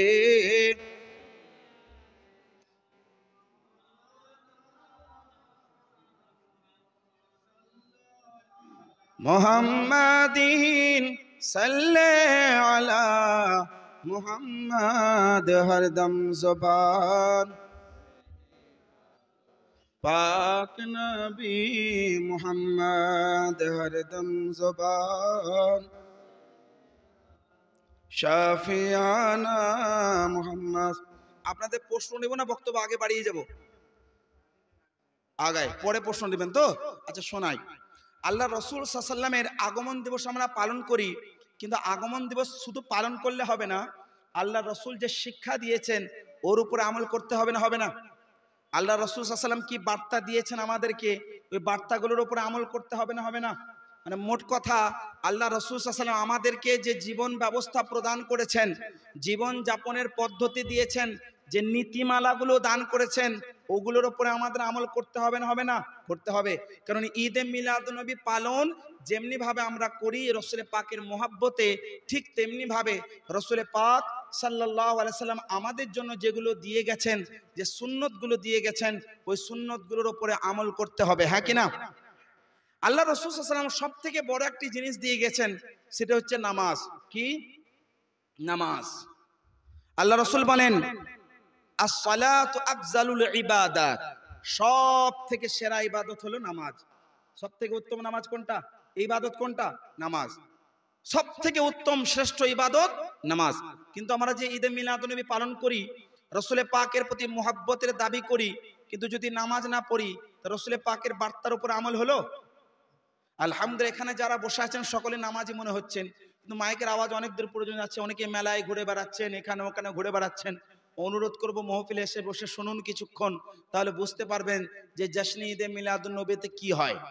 তো বিষয়বস্তু আল্লাহ রাসূল সাল্লাল্লাহু আলাইহি ওয়াসাল্লাম নামাজ দিয়ে গেছেন, আর নামাজ সব থেকে উত্তম ইবাদতের নাম।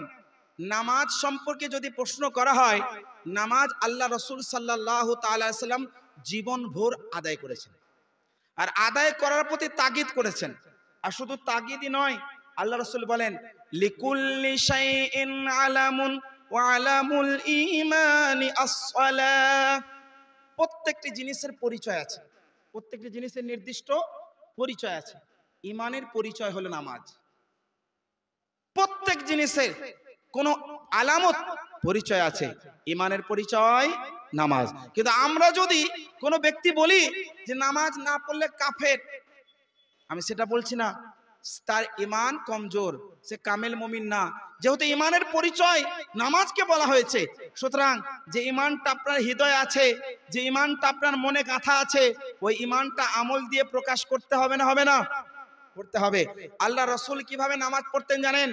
আল্লাহ পাক পবিত্র কোরআন শরীফের মধ্যে বয়ান করেন, ইয়া আইয়ুহাল মুযাম্মিলু কুমিল লাইলা ইল্লা কলিলা নিসফাহু আও ইনকুস মিনহু কলিলা আও জিদ আলাইহি ওয়া রাত্তিলিল কুরআনা তারতিলা। কোরআনের আয়াত 29তম পারা, সূরা মুযাম্মিলের আয়াত। এই আয়াতের মধ্যে, এই আয়াতের শানে নজুল বয়ান করা হয়েছে। এই আয়াতের পরিপ্রেক্ষিতে একটি হাদিস আছে। উম্মুল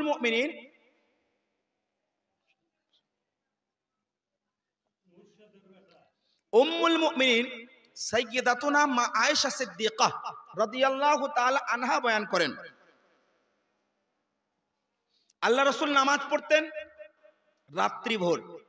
রাত্রি ভোর, আর এমন সময় হতো আল্লাহ রাসূল সাল্লাল্লাহু আলাইহি ওয়াসাল্লাম নামাজ পড়তে পড়তে আল্লাহ রাসূল সাল্লাল্লাহু আলাইহি ওয়াসাল্লাম মুবারক কদম ফুলে যেত। কি হতো?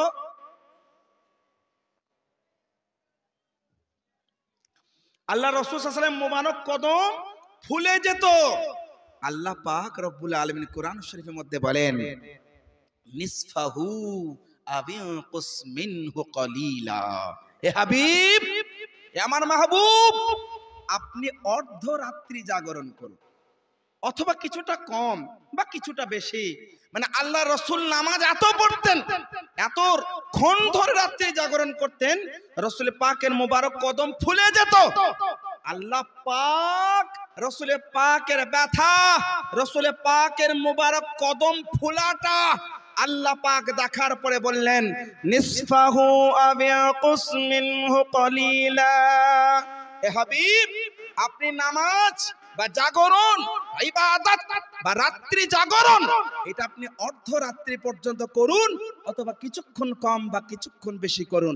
তাহলে যে রাসূলের পাক নামাজ এত পড়তেন, এত রাত্রি জাগরণ করতেন, রাসূলের পাকের মোবারক কদম ফুলে যেত। আর আজকে দেখুন 5 ওয়াক্তের নামাজ পড়তে গেলে আমাদের কোন কোন জায়গা যে ফুলে যায় আমরাই জানি না। কি গো, কথা বুঝতে পারছেন না? তো 5 ওয়াক্তের নামাজ এটাই ঠিক মতো পড়তে পারি না, অথচ আল্লাহ রাসূল সাল্লাল্লাহু আলাইহি সাল্লাম তাহাজ্জুদ পড়তেন, নফলি ইবাদত করতেন, মুরাকাবায় থাকতেন। এই অবস্থায় আল্লাহ রাসূল সাল্লাল্লাহু আলাইহি সাল্লাম নামাজ পড়েছেন। তো নামাজ একটা বড় মেসেজ। জশ্নে ঈদে মিলাদুন নবীর এই জলসায় আপনাকে বার্তা নিয়ে যেতে হবে, একটা মেসেজ নিয়ে যেতে হবে। সেটি হচ্ছে নামাজের উপরে পাবন্দ হওয়া এবং জামাত সহকারে নামাজ আদায় করা। আচ্ছা, বক্তব্য আগে বানানোর আগে দুইটি প্রশ্ন এসেছে, দুইটি প্রশ্ন নিয়ে নিই। আসসালামু আলাইকুম। ওয়ালাইকুম আসসালাম রাহমাতুল্লাহি ওয়া বারাকাতুহু। হুজুরের কাছে একটা জানার বিষয় যে দাড়ি এবং চুল কলপ অথবা কালো করা কি জায়েজ না জায়েজ নয়, এবং কোন ইমাম সাহেব যদি কলপ অথবা দাড়ি কালো করে তাহলে তার পেছনে নামাজ পড়ার হুকুম কি? মনে রাখবেন আল্লাহ পাক রব্বুল আলামিন ইরশাদ করেন লা তাবদীলা লিখালকিল্লাহ, মানে আল্লাহর সৃষ্টির মধ্যে কোনো পরিবর্তন নাই। কোরআনের মধ্যে কি আয়াত? আল্লাহ পাক বলেন আল্লাহর সৃষ্টির মধ্যে কোনো পরিবর্তন ঘটে না, কোনো পরিবর্তন আসবে না। আল্লাহ আমাদেরকে যেভাবে সৃষ্টি করেছেন ওটার উপরে আমাদের সন্তুষ্ট হতে হবে না? হবে না? আপনার যদি চুল সাদা হয়ে যায় তাহলে চুলটা কলপ করা হচ্ছে হারাম। কলপ করা কি হারাম। খিজাব লাগানো এটা হারাম। একাধিক হাদিস শরীফের মধ্যে রয়েছে আল্লাহ রাসূল সাল্লাল্লাহু আলাইহি ওয়াসাল্লাম মানা করেছেন খিজাব করতে, মানে কালো কলপ, কালো মেহেন্দি লাগাতে। তবে হ্যাঁ, যেটা সাহাবায়ে কেরামের সুন্নাত, যে মেহেন্দিটা যেটা আসল মেহেন্দি, যেটাতে লাল ধরনের রং আছে, যেটা মেহেন্দি আসলে, সেটা দাড়িতে লাগানো জায়েজ আছে, চুলে লাগানো জায়েজ আছে। কালো খিজাব লাগানো যেহেতু হারাম, গুনাহে কাবিরা, আর গুনাহে কাবিরে যারা প্রকাশ্যে করে তাদেরকে বলে ফাসেক। রাদ্দুল মুহতার খণ্ড 1 কিতাবুস সালাত, যেখানে লেখা আছে ফাসিকের ইমামত হবে না। ফাসিক ব্যক্তি যদি নামাজ পড়ায় তার নামাজটি মাকরুহ তাহরিমি, ওয়াজিবুল ইআদা, নামাজ হবে না। 2 নম্বর প্রশ্ন, লাউড স্পিকারে নামাজ পড়ার হুকুম কি? এটা বুঝতে হবে। লাউড এটা ইংরেজি ভাষা, স্পিকার এটাও ইংরেজি ভাষা। লাউড মানে উচ্চ, স্পিকার মানে বক্তা, মানে উচ্চ বক্তব্য যে দেয়, মানে উচ্চ আওয়াজ যে করে তাকে বলা হয় লাউড স্পিকার। বুঝতে পেরেছেন? তো এমন আওয়াজ যে আওয়াজটা মসজিদের বহু দূর পর্যন্ত যাবে, বহু দূর পর্যন্ত, যেখানে যাওয়াটা কোনো প্রয়োজনই নাই। যেখানে কেউ তার বাড়ির মসজিদের পাশে গিয়ে ওই লাউড স্পিকারের আওয়াজে আল্লাহু আকবরের রুকু সিজদা করবে? হবে না। কারণ ইক্তিদার জন্য যে শর্ত, তার মধ্যে একটি শর্ত হলো আল ইমামু ওয়াল মা'মুমু ফি মাকানিন ওয়াহিদ। এটাও হচ্ছে ফাতওয়া আলমগিরিয়া খণ্ড 1 কিতাবুস সালাত, যেখানে লেখা আছে ইক্তিদার জন্য শর্ত হলো ইমাম এবং মুক্তাদিকে এক জায়গায় থাকতে হবে। এই নয় কি অন্য কোথাও আছেন মাইকে আওয়াজ শুনে ইমামতি করবেন বা ইক্তিদা করবেন, এটা চলবে না। এবার হচ্ছে যেটা মসজিদের ভিতর পর্যন্ত আওয়াজটা সীমিত থাকে, বিভিন্ন জায়গায় প্রয়োজন হয়, বিভিন্ন জায়গায় 2 তলা 3 তলা শহরে কলকাতায় যেখানে আমরা থাকি, যেখানে প্রয়োজন হয়, যেখানে বক্সের ছোট ছোট বক্সের ব্যবস্থা করা হয় এবং দরকার হয়। এ ব্যাপারে মনে রাখবেন 2টি মত আছে। আমরা হানাফি মাযহাবের লোক, বিভিন্ন ফুরুই মাসলায় দ্বিমত হলে আপনারা যে মাসলার উপর আমল করবেন সেটা জায়েজ। লাউড স্পিকারে নামাজ সম্পর্কে সাইয়্যিদি মুর্শিদি আলা হযরত ইমাম আহমদ রাজা কুদ্দিসা সিররুহু এবং হুজুর সাদুস শরিয়া রাদিয়াল্লাহু আনহু সহ আকাবিরিন উলামায়ে আহলে সুন্নাত জিনাদের এক জামাত বলছেন এই লাউড স্পিকারে নামাজ পড়া চলবে না। কারণ এই আওয়াজটা তার আসল আওয়াজ নয়, এটা নকল আওয়াজ, আর আসল আওয়াজের ইক্তেদা হয়, নকল আওয়াজের ইক্তেদা হয় না। বুঝতে পেরেছেন কথাটা? এইটা হচ্ছে হানাফি মাযহাবের এক জামাতের মত, এক জামাতের তাহকিক। আকাবিরিন উলামা আহলে সুন্নাতের মত যে মাইকের যে লাউড স্পিকার এটা মেশিনের আওয়াজ, ইমামের আওয়াজ নয়। সুতরাং এইটা যদি কেউ এই উপরে ইক্তিদা করে নামাজ হবে না। আরো কিছু মুহাক্কিকিনে কেরাম যিনারা বলেন এই আওয়াজটা নকল নয়, আসল আওয়াজ। আমি আপনাদেরকে বলি এটা আওয়াজ নিয়ে সমস্যা হলো, নামাজ হওয়া ইক্তিদা নিয়ে সমস্যা নয়। এই বিষয়টা এটা কোনো শরীয়তের মসলা হলো না সায়েন্সের বিষয় হলো যে আওয়াজটা মেশিনের আওয়াজ না বক্তার আওয়াজ? কথা বুঝতে পেরেছেন ভাই? আওয়াজটা মেশিনের না বক্তার, এটা কে ডিসাইড করবে? উলামায়ে কেরাম না যা বিজ্ঞানী যারা মেশিন তৈরি করেছে তারা? এই আওয়াজটা যদি আসল হয় তো দুই জামাতই বলছেন কি নামাজ হয়ে যাবে, আর আসল যদি না হয় নামাজ হবে না, দুটোই জামাত বলছে। তো যিনারা বলছেন যে লাউড স্পিকারে নামাজ হবে না, তিনাদের বক্তব্য হলো যে লাউড স্পিকার এটা ইমামের আসল আওয়াজ নয়, তাই হবে না।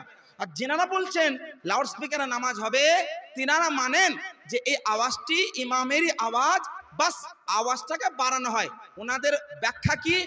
Loud speaker, loud speaker, speaker মানে উচ্চ, স্পিকার মানে বলা, লাউড মানে উচ্চ স্বরে, মানে ইমাম যেটা বললো সেটাকে উচ্চ আওয়াজে বলে দিল, এটা নকল করলো না, বরং আওয়াজটাকে বাড়িয়ে দিল। এটা এক দলের কথা। এবার বিষয়বস্তু হলো এই দুইটি দল থেকে বাঁচার উপায় কি? যেখানে ভাই দরকার নেই মাইক কেন লাগাবেন, মুখেই নামাজ পড়ান। যেখানে দরকার সেখানে কি করবেন? আমাদের দুই মতভেদ থেকে বাঁচার উত্তম পদ্ধতি হলো যেখানে দরকার 2 তলা 3 তলা মসজিদ, ওখানে প্রত্যেক ফ্লোরে একজন দুইজনকে মুকাব্বির বানিয়ে দেন। কি বানিয়ে দেন? মুকাব্বির। মুকাব্বির মানে ইমামের পরে তাকবীর দেবেন, মুকাব্বির বানিয়ে দেন। আর মাইকও চলুক, আর মুকাব্বিরের আওয়াজ ইক্তিদা করুক। তো মাইকও চলছে, মুকাব্বিরও আছে, কোনো মতভেদ নাই। সুতরাং শেষ পর্যায়ে আমি একটি কথা বলবো যে উলামায়ে আহলে সুন্নাত, আকাবিরিন উলামায়ে আহলে সুন্নাত যে বলেছেন যে মাইকের আওয়াজটা ইমামের আওয়াজ নয়, নামাজ হবে না, এর উপরে যারা আমল করছেন আপনারা মাইক লাগাবেন না। আর যে মুহাক্কিকিনে কেরামগণ বলেছেন এটা মাইকের আওয়াজ নয়, ইমামের আসল আওয়াজ, তিনাদের তাহকিক অনুযায়ী আমল করে যদি কেউ নামাজ পড়ছেন তাদের নামাজ হয়ে যাবে। কারণ মুহাক্কিকিনের তাহকিকে যারা আমল করি আমরা গুনাহগার হব না, যদি কেউ ভুল হয় সে মুহাক্কিক হবে। উত্তর পেয়েছেন? তো মুআজ্জাজ সামিনে কেরাম, এবার যদি আপনাদের কিছু প্রশ্ন থাকে করতে পারেন, আর না হলে বক্তব্য আগে বাড়ো। এই চাচা যান কিছু লিখছেন, মনে হয় প্রশ্ন থাকলে বলতে পারেন। জি আচ্ছা আচ্ছা, খুব ভালো প্রশ্ন করেছেন। মুজাদ্দিদ এবং মুজাদ্দিদি, মুজাদ্দিদ এবং মুজাদ্দিদির মধ্যে অনেক পার্থক্য, অনেক মানে অনেক, যেটা বলে বোঝা সম্ভব নয়। আমি বলি, তাও আপনাদেরকে বলি। মুজাদ্দিদ বলা হয় সংস্কারককে। কাকে বলা হয়? সংস্কারক। হাদিস শরীফের মধ্যে এসেছে আল্লাহ রাসূল সাল্লাল্লাহু আলাইহি ওয়াসাল্লাম বলেন ইন্নাল্লাহা বা'আসা লিহাদিহিল উম্মাহ আলা রাসি মিআতি সানা মান ইউজাদ্দিদু লাহা দীনাহা। অর্থাৎ প্রত্যেক শতাব্দীতে আল্লাহ পাক এই উম্মতের জন্য এমন এক ব্যক্তিকে পাঠাবেন যিনি সংস্কারক হবেন, মানে যিনি বিদআত বা যেসব সুন্নতকে মানুষ তরক করে দিয়েছে সুন্নতটাকে পুনর্জীবন দেবে, এমন ব্যক্তিত্বকে বলা হয় মুজাদ্দিদ। বুঝতে পেরেছেন? মুজাদ্দিদের দিকে কেউ যুক্ত করে আর যদি বলে আমি ওই মুজাদ্দিদকে মানি, তাহলে উনাকে বলা হয় মুজাদ্দিদি। উদাহরণ, আপনাদের এটা কোন জেলা? মুর্শিদাবাদ। তো মুর্শিদাবাদ এবং মুর্শিদাবাদী দুটো কি এক? মুর্শিদাবাদ একটা স্থানের নাম, একটা জেলার নাম, আর ওই জেলাতে যারা থাকে তারা হচ্ছে মুর্শিদাবাদী। তো মুজাদ্দিদ একটা পদের নাম, যে পদে যিনি থাকেন তিনি সংস্কারক হন। ওই পদবীর মানুষকে যারা ফলো করে, যারা মানে, তাকে মুজাদ্দিদি বলা হয়। বুঝতে পেরেছেন? আমি আরো বোঝাই। আমি কলকাতা থেকে এসেছি, আমার আসল বাড়ি কিন্তু বীরভূম, কিন্তু আমার প্রেজেন্ট অ্যাড্রেস কোথায়? কলকাতা। তো আমার নামের সামনে বলবেন কালকাত্তাবি বা বীরভূমি। তো কালকাত্তাবি এবং কলকাতা এক, বীরভূমি এবং বীরভূম এক এক নয়। বীরভূম একটা জায়গার নাম, আর বীরভূমি আমার নাম, কারণ বীরভূমের সঙ্গে আমি যুক্ত, রিলেটেড। হ্যাঁ, আই বিলং টু বীরভূম, না বীরভূমের সঙ্গে সম্পর্কিত, আমি ওখানে থাকি। আমাকে বীরভূমি বলা হয়। তো মুজাদ্দিদের সঙ্গে যদি কেউ সম্পর্কিত হন, বা ওনাকে ফলো করেন, ওনার কথা অনুযায়ী চলেন, বা ওনার মতানুসারী হন, তো তখন উনি নিজের নামের সঙ্গে মুজাদ্দিদি লাগাতে পারেন, কোনো সন্দেহ নেই, কোনো অসুবিধা নেই। বুঝতে পেরেছেন চাচা?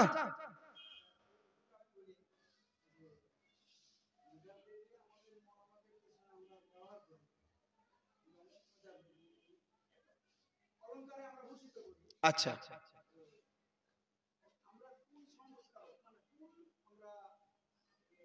আপনি নিজের নামের সঙ্গে মুজাদ্দিদি লাগান, আপনি নিজের নামের সঙ্গে মুজাদ্দিদি লাগান, আমি লাগাই। যদি কোনো কোনো কোনো হুজুর লাগিয়েছেন, কোনো হযরত লাগিয়েছেন, তো ওনাকে জিজ্ঞেস করুন যে হুজুর আপনি কোন মুজাদ্দিদের দিকে যুক্ত করে নিজের নামের সঙ্গে মুজাদ্দিদি লাগিয়েছেন। আমি মুজাদ্দিদের অর্থ বলে দিলাম, মুজাদ্দিদের অর্থ বলে দিলাম, মুজাদ্দিদির অর্থও লাগিয়ে দিলাম। উত্তর পেয়েছেন? হ্যাঁ, মাইকটা নিন, সব থেকে ভালো হবে, অনেক ব্যক্তিরা পরে দেখবে, শিক্ষা অর্জন করতে পারবে। নিন, বলুন।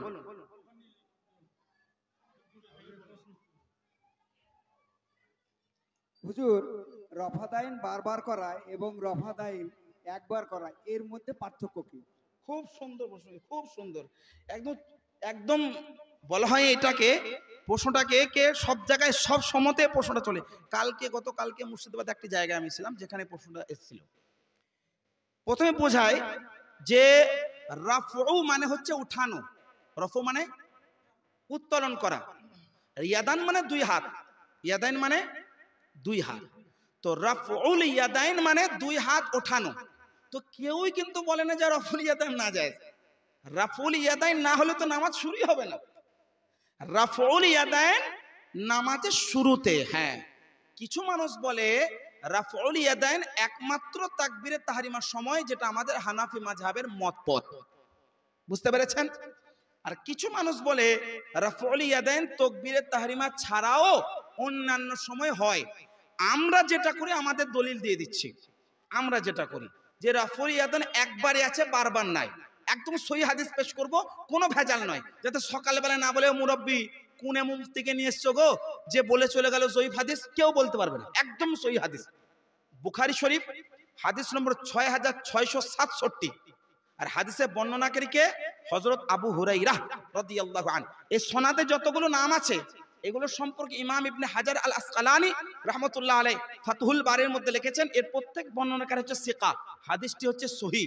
বুঝে নিলেন? হাদিসের মানটা বুঝে নেন, তাহলে আপনার বক্তব্য হবে না, হাদিসটা গ্রহণযোগ্য। এবার হাদিসটা শোনেন। হাদিসটা কি? হাদিসটা হচ্ছে এই কে আন্না রাজুলান দাখালাল মাসজিদা ইউসাল্লি, একজন ব্যক্তি মসজিদে নববীতে দাখিল হলেন, আর দাখিল হয়ে নামাজ পড়ছিলেন। ওয়া রাসূলুল্লাহ সাল্লাল্লাহু আলাইহি সাল্লামা ফি নাহিয়াতিল মসজিদ, আর আল্লাহ রাসূল সাল্লাল্লাহু আলাইহি ওয়াসাল্লাম মসজিদের এক পাশে বিরাজমান ছিলেন। ফাসাল্লামা ক্বাল ওয়া আলাইক, ওই ব্যক্তি যিনি নামাজ পড়ছিলেন উনি আল্লাহ রাসূলের দরবারে এলেন আর সালাম দিলেন। আল্লাহ রাসূল জবাব দিলেন।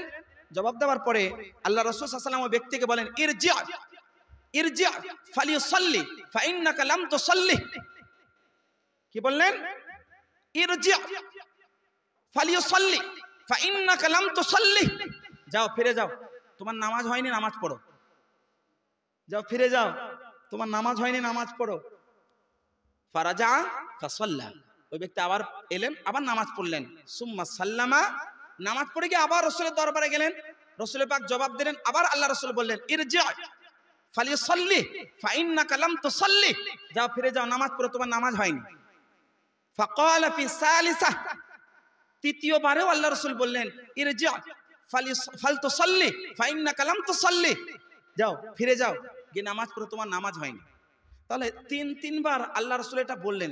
এইবারে নবী যেটা বলবেন সেটা একদম বিশুদ্ধ হবে না? হবে না? এর উপরে কোনো কালাম হবে? তিনবার ওই ব্যক্তি নামাজ পড়লেন, নামাজ হলো না। এবার আল্লাহ রাসূল সম্পর্কে ওই সাহাবী বলেন, হযরত আবু হুরায়রা, যে ওই সাহাবী যিনাকে নামাজ শেখালেন উনি বলছেন, ফাআলামানি রাসূলুল্লাহ সাল্লাল্লাহু আলাইহি ওয়াসাল্লাম, আল্লাহ রাসূল আমাকে এবার নামাজ শেখাচ্ছেন। কে বলছেন? সাহাবী, যিনি বারবার গেলেন আর তিনবার নামাজ পড়লেন, নামাজ হলো না। উনি বলছেন আল্লাহ রাসূল এবার আমাকে নামাজটা শেখালেন। কি বললেন? ইদা কুমতা ইলা সালাহ ফাসবাগিল উযুআ, যাও যখন নামাজের উদ্দেশ্য করবে, যাও গিয়ে ভালো করে উযু করে নাও, ভালো করে উযু করে নাও। ফাকুম এবং দাঁড়িয়ে যাও, ফাকাব্বির এবার তাকবীর দাও, কি করো আল্লাহু আকবার বলে তাকবীর দাও। তাকবীর দেওয়ার পরে ফাকরা মা তায়াসসারা মাকা মিনাল কুরআন, এবং কোরআন থেকে তোমার জন্য যেটা সুবিধা হবে কোরআন তেলাওয়াত করো। তো তাকবীরের তহরিমা হলো, দাঁড়ানো হলো, কোরআন পড়া হলো। এবার আল্লাহ রাসূল বলেন কে ফারকা হাত্তা তাতমা ইন্না রাকিআহ, যা তারপরে রুকুতে যাবে, একদম ভালোভাবে রুকুতে যাও, একদম ভালোভাবে রুকুতে যাও। সুম্মারফা রাসাক হাত্তা তাতমা ইন্না কাইমা, এবার রুকু থেকে উঠবে, ভালোভাবে দাঁড়িয়ে যাবে, কি করবে ভালোভাবে দাঁড়িয়ে যাবে। সুম্মাসজুদ, এবার তুমি কি করবে সাজদায় চলে যাবে, হাত্তা তাতমা ইন্না সাজিদা, আর একদম ভালোভাবে সাজদায় চলে যাবে। সুম্মারফা রাসাক, তারপরে কি করবে উঠবে সাজদা থেকে, নিজের মাথাটা কি করবে সাজদা থেকে তুলবে। হাত্তা তাতমা ইন্না কাইদা, তার ভালোভাবে বসে যাবে। সুম্মাসজুদ, আবার পুনরায় সাজদা করবে। হাত্তা তাতমা ইন্না সাজিদা, ভালোভাবে কি করবে সাজদায় চলে যাবে, তারপরে আবার দাঁড়িয়ে যাবে। সুম্মাফআল যালিকা কুল্লি, এই কাজগুলো সব করে নেবে, তোমার নামাজ হয়ে যাবে। এক রাকাত পুরো নামাজটার মধ্যে কয়বার হাত তোলা পেলেন? শুধু তাকবীরের তাহরিমার সময় আর পেলেন? একবারই পেলেন। আর পেলেন গো? এটা সহিহ হাদিস না জয়ীফ হাদিস? বলে দিলাম তো ভাই, সহিহ হাদিস, বুখারী শরীফে হাদিস 6667, বুখারী শরীফে সহিহ হাদিস। এখানে কোন জায়গায় বলি, কোন জায়গায় রাফে আদান আপনি একবার ছাড়া আর পেলেন না। একটা দলিল পেলেন। এবার যারা বলে যে রাফউল ইয়াদাইন হাদিসে আছে, আমি বলবো হ্যাঁ আছে, হ্যাঁ আছে। কয়বার আছে? এরা কয়বার করে যারা নামাজ পড়ে? একবার তাকবীর তাহরিমা, একবার রুকুতে যাওয়ার আগে, আর একবার ওঠার পর, আর একবার সাজদা থেকে ওঠার পর। কয়বার হলো? কয়বার হলো? 4 বার গো। কি গো মুরব্বি ভুল করছেন কেন এত? 4 বার হলো। এক রাকাতে কয়বার হলো? 4 বার। 2 রাকাতে কয়বার হবে? আচ্ছা 3 বার হলো। তো 4 রাকাত নামাজ হলো কয়বার হবে? 12 বার। 12 হলো। আমি বলছি চাচা জান, আমি বলছি রাফা আযান হাদিসে আছে, এ 12 বার কোথায় লেখা আছে দেখাও, এর সংখ্যাটা কোথায় আছে? কোন জায়গায় নেই, কোন হাদিসে নেই।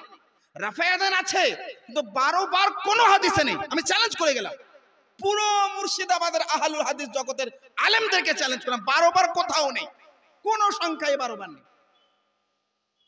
রাফুল ইয়াদাইন আগে প্রাচীন কালে ছিল, রাফুল ইয়াদাইন প্রাচীন কালে ছিল, কিন্তু পরবর্তীতে এই আমলটা হলো এটা যেটা আমি বললাম। হুজুর কি করে মানবো যে এটাই পরবর্তী আমল? তাই তো নাকি? তো আপনারা হানাফি মাযহাবে চলেন না, হানাফির বাইরে? আমরা হানাফি মাযহাবের লোক, আমরা মুকাল্লিদ, আমরা ইমাম বা মুকাল্লাদের বাইরে তো যাব না।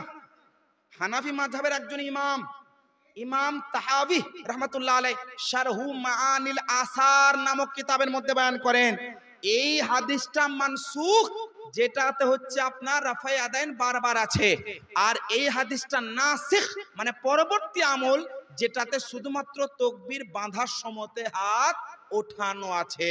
বুঝতে পেরেছেন? উত্তর পেলেন? তাহলে কোন আমলটা পরবর্তী আমল যেটাতে রাফায়ে আদাইন নাই? যদি বলেন না হাদিসে আছে আমি মানবো, তো মানো গা, হাদিসে তো অনেক কিছু আছে, হাদিসে তো অনেক কিছু আছে, সবগুলো কি মানা যাবে? সবগুলোকে আমাদের জন্য মানা সম্ভব? আল্লাহ রাসূল সাল্লাল্লাহু আলাইহি ওয়াসাল্লাম চাঁদকে 2 টুকরো করেছেন, আপনি পারবেন? এটাও তো হাদিস, এটাও তো হাদিস। আল্লাহ রাসূল সাল্লাল্লাহু তাআলা আলাইহি সাল্লাম 11 খানা বিবাহ করেছেন, আমাদের জন্য হালাল, হালাল নয় হারাম। তো সব হাদিসের উপরেও কিন্তু আমল করা যাবে না, সব হাদিসের উপরে বিশ্বাস রাখতে হবে, কিন্তু আমাদের জন্য সুন্নত যেটা ছেড়ে গেছেন রাসূল পাক, ওটা মানতে হবে। বুঝতে পেরেছেন? আর অনেক উত্তর দেওয়া যায়, আমি একটা সহিহ হাদিসের উত্তর দিলাম, হযরত ওয়াইল ইবনে হুজর এবং অন্যান্য সাহাবীদের বর্ণনাগুলো তুলে ধরে এই জয়ীব এই অমুক এই তমক বিভিন্ন কথাবার্তা বলবে। আর একটা আমি হাদিস পেশ করি, হযরত মুজাহিদ রাদিয়াল্লাহু আনহু উনি বয়ান করেন সাল্লাইতু খালফা আব্দুল্লাহ ইবনে উমর রাদিয়াল্লাহু আনহুমা, হযরত আব্দুল্লাহ ইবনে উমর রাদিয়াল্লাহু আনহুমার পেছনে আমি নামাজ পড়লাম, উনি শুধু তাকবীর বাঁধার সময় হাত তোলেন আর হাত তোলেন নাই। সুনানে তিরমিজি শরীফ হাদিসটি হাসান পর্যায়ের হাদিস। কোন পর্যায়ের? হাসান পর্যায়ের হাদিস দ্বারা হুকুম সাব্যস্ত হয়, হাসান পর্যায়ের হাদিসটা গ্রহণযোগ্য হয়, রদ হয় না। ওই হাদিসের মধ্যে কি রয়েছে? হযরত আব্দুল্লাহ ইবনে মাসউদ, কে নাম? হযরত আব্দুল্লাহ ইবনে মাসউদ রাদিয়াল্লাহু আনহুমা, যিনি হচ্ছেন বিখ্যাত একজন সাহাবী। উনি বলেন সাহাবীদের মাঝখানে, আল্লাহ উসাল্লি বিকুম সালাত রাসূলিল্লাহি সাল্লাল্লাহু আলাইহি সাল্লামা। অনেক সাহাবী ছিলেন জিনাদের সামনে বললেন, আচ্ছা আমি তোমাদের সামনে কি রাসূল পাকের নামাজটা পড়িয়ে দেখাবো? রাসূল পাক কিভাবে নামাজ পড়েছেন? ফাসাল্লা ফালাম ইয়ারফা ইয়াদাইহি ইল্লা ফিত তাকবীরি আল উলা। অর্থাৎ হযরত আব্দুল্লাহ ইবনে মাসউদ রাদিয়াল্লাহু আনহুমা নামাজে শুধু আরম্ভ করার সময় হাত তুললেন আর হাত তুললেন না। এক, এই হাদিসের মান সম্পর্কে শুনুন। ইমাম তিরমিজি বলেন, হাযাল হাদিসু হাসানুন, হাযাল হাদিসু হাসানুন, হাদিসটি হাসান পর্যায়ের, এবং হাদিসের উপরে বড় বড় উলামায়ে কেরাম, তাবেঈন ইজম, সাহাবায়ে কেরাম ইনারা আমল করেছেন। হাদিসে তো পেলাম যে রফে ইয়াদাইন নেই, তাই আমরা করি না। কেউ যদি বলছে আছে, তো তারা এই হাদিসগুলোর উত্তর দিক, বিষ্ণু একটা হাদিসের উত্তর দিক। হাদিস নম্বর 6667 বুখারী শরীফের। অন্য প্রশ্ন তাহলে করতে পারেন চাচা। আচ্ছা, আরেকটা প্রশ্ন এসছে, হাতটা কদ্দূর পর্যন্ত তুলতে হবে? হাদিস শরীফের মধ্যে অনেকগুলো শব্দ এসছে, যার মধ্যে শাহমাতাই উজুনাই শব্দ এসছে, শাহমাতাই উজুনাই শব্দ এসছে, এবং আরেক জায়গায় মানকাবাই শব্দ এসছে। মানকাবাই বলা হয় দুইটি সানাকে, গর্দনকে, এই দুইটি কাঁধকে কি বলা হয়? মানকাব। আর শাহমাতুন বলা হয় নরম চর্বির মতো অংশটাকে। উজুনুন মানে কান, তো শাহমাতাই উজুনাই মানে দুই কানের নরম অংশ। হ্যাঁ, আর এটাও শব্দ এসছে ইবহামাই হে ফি শাহমাতাই উজুনাই হে, অর্থাৎ এই দুই বৃদ্ধাঙ্গুল দুই কানের লতিতে ঠেকে যাবে। আর একটা হাদিসে এসছে কাঁধ পর্যন্ত তুলতে হবে। আমি চ্যালেঞ্জ করছি যে ভাইরা কাঁধ পর্যন্ত তোলাটাকেই মানে, বাকিটা মানতে চাই না। আমি আপনাদেরকে বলি, আপনি যখন কান পর্যন্ত হাতটা তুলবেন, কাঁধ পর্যন্ত উঠবে না উঠবেন না? আর যদি শুধু কাঁধ পর্যন্ত তুলেন, কান পর্যন্ত উঠবে? আর আমি তাদেরকে চ্যালেঞ্জ করব, যেখানে কাঁধের কথা এসছে ওখানে হাত শব্দ এসছে। কি শব্দ? ইয়াদুন। কি শব্দ এসছে? ইয়াদুন। কি শব্দ? ইয়াদুন। আর যেখানে কান পর্যন্ত ইসবাউন শব্দ এসছে, ইসবাউন কি? আঙ্গুল। আরে বোকা, হাদিস একটা পরে মুহাদ্দিস হওয়া যায় না। আরে হাত তো আমার কান পর্যন্ত উঠে, আমার আঙ্গুল খানা কানে লাগে। সুতরাং এটা সুন্নত কাজ, তা বেশি বাড়াবাড়ি করা ঠিক নয়। এটাকে নিয়ে বাড়াবাড়ি করে, এগুলো বোকামি। মনে রাখবেন, সুন্নত পদ্ধতি হলো কান পর্যন্ত, কানের লতি পর্যন্ত হাতকে উত্তোলন করাটা সুন্নাত। এটা অনেক হাদিস শরীফের মধ্যে আছে, শারহু মাআনিল আসার সহ একাধিক গ্রন্থের মধ্যে হাদিস উল্লেখিত আছে।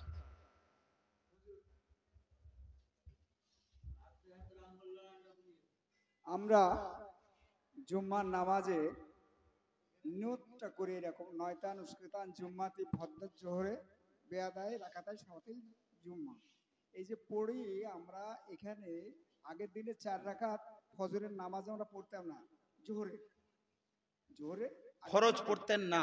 আচ্ছা, যাই হোক, বর্তমান এখন আমরা পড়ি। আচ্ছা, এটা কতটা মানে জায়েজ বা জায়েজ নয়, এই বিষয়ে আলোচনা। আচ্ছা আচ্ছা,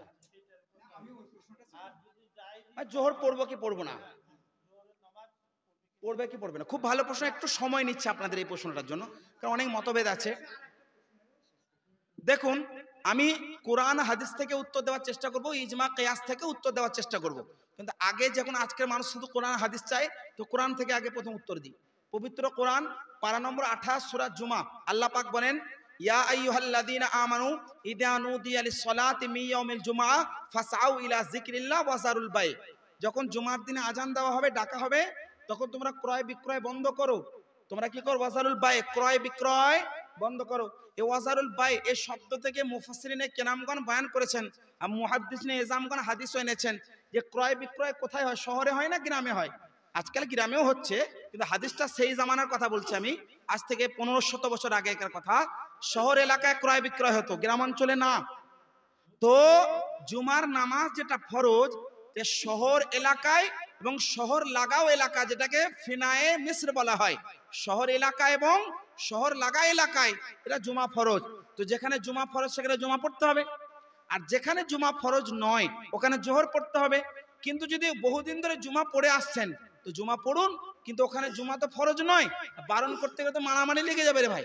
তো কি করবেন, জুমা হচ্ছে বন্ধ করার দরকার নেই, ওখানে জোহর ফরজ হলে জোহর পড়তে হবে, আর জোহর আপনাকে পড়তে হবে, না পড়লে গুনাহ হবে, ওখানে জুম্মা নয়। তো পল্লিক গ্রাম, একেবারে যদি পল্লিক গ্রাম হয়, এমনকি ইমাম আবু ইউসুফ রহমতুল্লাহ আলাইহি দ্বারা নাদরি রিওয়ায়াত দ্বারা যে শহরের প্রশংসা করা হয়েছে, ওইটাও যদি সাব্যস্ত না হয়, একেবারে পল্লিক গ্রাম হয়, ওখানে জুমা ফরজই নয়, ওখানে যদি জুমা পড়ছেন তো জুমা পড়ুন, বন্ধ করার কোনো দরকার নেই। যদি ফিতনার আন্দেশা বা আশঙ্কা থাকে তাহলে ওখানে জোহর নামাজ পড়বেন 4 রাকাত। উত্তর পেয়েছেন? ফরজ যে জোহরে 4 রাকাত, এটা যেখানে পল্লী গ্রামে জুমা নাই ওখানে 4 রাকাত ফরজ নামাজ জোহর জামাত সহকারে পড়বেন। যেখানে হয়তো ফিতনার আশঙ্কা হবে বা এই মসলার উপরে আমলকারী অনেক রয়েছে, কিন্তু সেখানে যদি ইমাম আবু ইউসুফ রহমতুল্লাহ আলাইহের মাসআলা বা ওনার নাদিরু রিওয়ায়ার উপরে আমল করাটা সম্ভব হয়, তাহলে ওখানে জুমা পড়ছেন, জুমা হয়ে যাবে। যেখানে একেবারে কোনোভাবেই সাব্যস্ত হচ্ছে না শহর বা ফেনায় শহর, ওটাই জুম্মা ফরজ নয়, ওখানে জোহর জামাত সহকারেই পড়বেন। অন্য প্রশ্ন থাকলে করতে পারেন।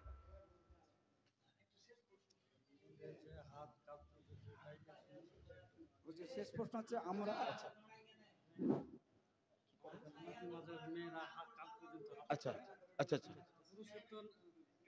আচ্ছা জি, আমরা এর আগে আচ্ছা, যেসব মহিলারা শুনলেন এখন একটু আগে একটা প্রশ্ন উত্তর দিলাম যে কান পর্যন্ত হাত তুলতে হবে, তো খুব ভালো বললেন একজন, যে যেহেতু অনেক মা বোনেরা রয়েছেন যেনারা পর্দার ভিতর থেকে দেখছেন, তেনাদেরকে বলে দিই মহিলাদের জন্য কিন্তু হুকুমটা না, কারণ মহিলাদের জন্য নামাজের ভিতরে অনেক কিছু পরিবর্তন আনতে হয় পর্দার জন্য, কারণ তাদের জন্য পর্দাটা অনিবার্য। তো তারা কি করবে, তারা একদম কান পর্যন্ত না, বরং সিনা বরাবর হাত তুলবে। কি বরাবর? সিনা বরাবর হাত তুলবে, কান বরাবর হাত তুলবে। তারা এভাবে ফাঁক করে তারা কান পর্যন্ত হাত তুলবে না। বুঝতে পেরেছেন? এটাই হানাফি মাযহাবের মত, যে মহিলারা এইভাবে করবে, পুরুষ না। এবার বলুন কি বলছিলেন?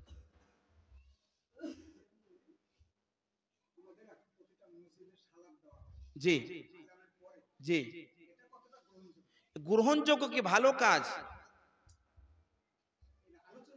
জি আচ্ছা, আমি এর দলিল দেওয়ার আগে একটা হাদিস পড়ি। সব দলিল শুধু কোরআন হাদিসে থাকে না, ওটা ইজমা এবং কিয়াস, ইজমায়ে উম্মাত, কিয়াসে মুজতাহিদ, এটা দেখতে হয়। হাদিস শরীফের মধ্যে রয়েছে মা রাআহুল মুসলিমুন হাসানান ফাহুয়া ইনদাল্লাহি হাসানুন, এমন কোন কাজ যেটা মুমিন মুসলমানের নজরে ভালো, সেটা আল্লাহর মুবারক কুদরতি নজরেও ভালো। এর মানে এটা নয় যে মুমিন মুসলমান যদি হারামটাকে ভালোভাবে, এটা বলছি না, মানে ভালো কাজ যেটা নেকি কাজ, নেকি ভাবে, ওটা আল্লাহর দরবারেও কি গো, নেকি কাজ। এবার আজান মানে হচ্ছে এলান, আজান মানে এলান। তো সালাত যেটা দেওয়া হয় এটা হচ্ছে এলান আলাল এলান, মানে নামাজ আবার পুনরায় নামাজের জন্য ডাকা। এবার হাদিস থেকেই তো প্রমাণিত না যে নামাজের জন্য আহ্বান করতে হবে। যেমন প্রথম খলিফা দ্বিতীয় খলিফার আমলে এই যে আজান, যেটা জুমার দিনে 2টা আজান হয়, কয়টা হয়? কিন্তু রসুলে পাকের জামানায় কয়টা ছিল? কোনটা? খুতবার আগের আজানটা। প্রথমে আজানটা কিন্তু ছিল না, পরবর্তীতে হয়েছে। কেন? মানুষ বেশি অলস হয়ে গেছে, অলস হয়ে যাওয়ার কারণে মানুষ জামাতও ছেড়ে দিত। তো সাহাবায়ে কেরামের জামানায় তাকরিবান তিসরে খলিফা হযরত উসমান গনি রাদিয়াল্লাহু আনহু জামানায় দেখলেন যে যখন এটা মানুষ অলসতার মধ্যে পড়ে যাচ্ছে, তো ওই আজানটা আবার চালু হলো। কোন আজানটা? জুমার দিনের যে প্রথম, আমাদের যেটা আসলে প্রথম আজান, যেটা প্রকৃত দ্বিতীয় আজান, কারণ খুতবার আজানটাই শুধু ছিল। তো এই আজানটা পরে কি হলো? প্রচালিত হলো। তো এই আজানটা রাসূল পাকের জামানায় ছিল না, এটা তো ভালো না? সাহাবায়ে কেরাম ভালো ভাবলেন, মুসলমান ভালো ভাবলেন। আল্লাহ রাসূল বলেন মা রাআহুল মুসলিমুন হাসানান ফাহুয়া ইনদাল্লাহি হাসানুন, তো আল্লাহর দরবারে ওটা কি হলো? উত্তম হলো। এখন বর্তমানে বলুন, তৃতীয় খলিফার জামানার তুলনায় আজকের জামানায় অলসতা বেড়েছে না কমেছে? কি গো এত ভাবতে হচ্ছে আপনাদেরকে? এ তো মুহূর্তের উত্তর গো, যে তৃতীয় খলিফার জামানার তুলনায় এখনকার জামানায় অলসতা বাড়বে কি রে ভাই? লক্ষাধিক বেড়ে গেছে। হ্যাঁ, তো তখন যদি একটা আজান অতিরিক্ত দেওয়ার প্রয়োজন বোধ করেছেন, এখন কেন হবে না? তো এখন যে সালাতটা দেওয়া হয় এটা হচ্ছে তাসবিব। এটা কি? তাসবিব। এটা মুতাআখিরিন উলামায়ে আহলে সুন্নাত ওয়াল জামাআত এনারা বলেছেন এটা হচ্ছে মুস্তাহাব কাজ, মুস্তাহসান একটি আমল। আর এমনটাই ফাতাওয়া হিন্দিয়ার মধ্যে একাধিক জুজিয়া পাওয়া যায় আজানের অধ্যায়ে। অন্য প্রশ্ন তাহলে করতে পারেন। উত্তর পেয়েছেন?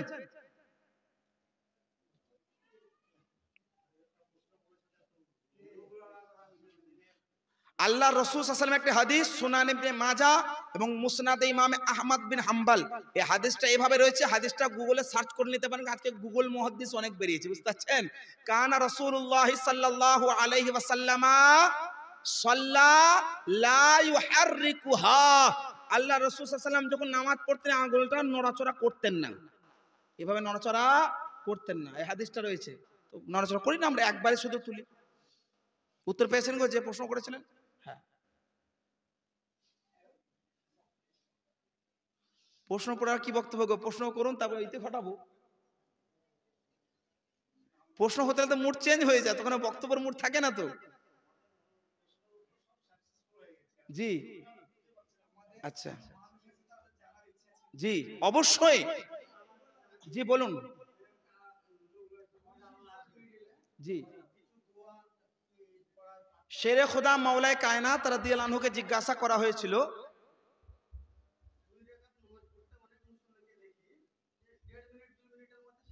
জি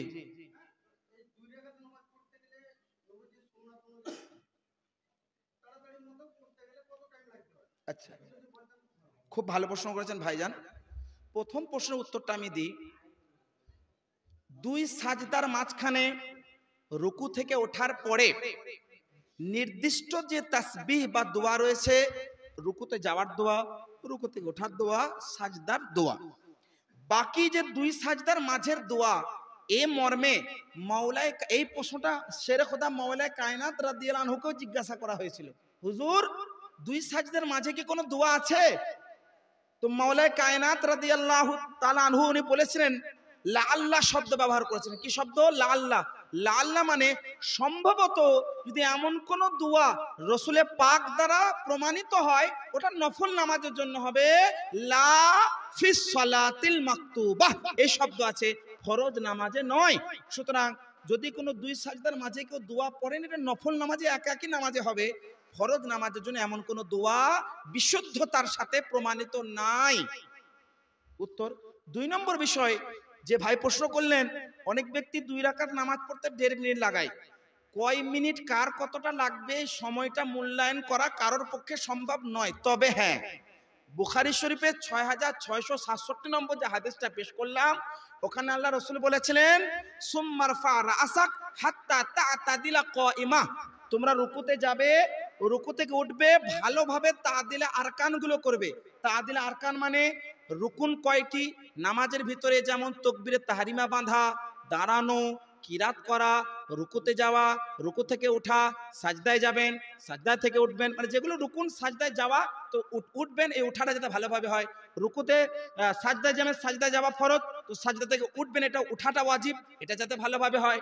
মানে ওয়াজিব কাজগুলো, ফরজ কাজগুলো ধীরে সুস্থে ভালোভাবে আদায় করাকে বলা হয় তাদিলে আরকান। এই তাদিলে আরকান হচ্ছে অনিবার্য। নামাজের ভিতরে তাদিলে আরকান না হলে নামাজটাই হয় না। এবার মনে করুন 1 মিনিট 2 মিনিটে কথা বলবো না, অনেক হাফিজ সাহেব রয়েছেন যিনারা বিশুদ্ধতার সাথে কোরআন পড়েন, আর যিনাদের সময় কম লাগে, তো 1.5 মিনিট আমি বলবো না, 1 মিনিট 1.5 মিনিটে 2 রাকাত নামাজ পড়া কমপক্ষে আমার পক্ষে তো সম্ভব নয়। কেউ যদি পড়ছে সেটা আলাদা ব্যাপার। আলহামদুলিল্লাহ আমিও একজন হাফিজে কোরআন। এবার আপনার উত্তর পেয়ে গেছেন আশা করি, বুঝতে পেরেছেন তো। ধীরে সুস্থে আপনাদেরকে নামাজ পড়তে হবে তাদিলে আরকানকে বজায় রেখে। তারাবি হোক আর যে কোনো নামাজ হোক না কেন, তাদিলে বলি তাদিলে আরকান বজায় রাখতে হবে। কিন্তু যেসব দোয়াগুলো সুন্নত বা মুস্তাহাব, ওই দোয়াগুলো যদি দ্রুততার সাথে আদায় করে, তো সেক্ষেত্রে হুকুম। দেখুন তাদিল আরকান মানে ওয়াজিব কাজ, ফরজ। যেমন তারাবির নামাজ একটু জলদি হয়, কিন্তু বলুন তো আপনি কি ঠিক মতো রুকুতে যেতে পারেন না? ঠিক মতো সাজদায় যেতে পারেন? সাজদা থেকে উঠতে পারেন? রুকু থেকে উঠতে পারেন? এটাও যদি না হয় তাহলে তারাবিও হবে না। কিন্তু যদি এটা হয় যে ঠিক মতো রুকুতে যেতে পারছেন, ঠিক মতো উঠতে পারছেন, ঠিক মতো সাজদায় যেতে পারছেন, সাজদা থেকে উঠতে পারছেন, এমন যদি হয় তাহলে হয়ে যাবে। কিন্তু জলদি কি জলদি সেটা বলবো না, তাদিল আরকান বজায় হয়েছে কিনা এটা আপনারা দেখবেন। কোন হাফিজে কোরআন যদি এমনটা করছেন তাহলে ভুল করছেন, বরং তাদিল আরকানটা বজায় রাখতে হবে।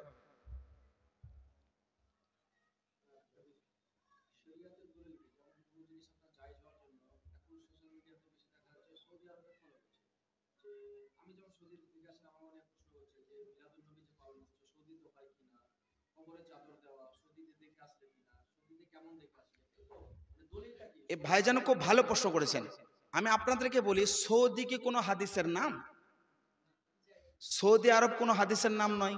তো সৌদি আরবে যদি কেউ করছে ওটা তো দলিল হবে না। না, দলিল কি হবে? আমি একটা হাদিস শোনাই।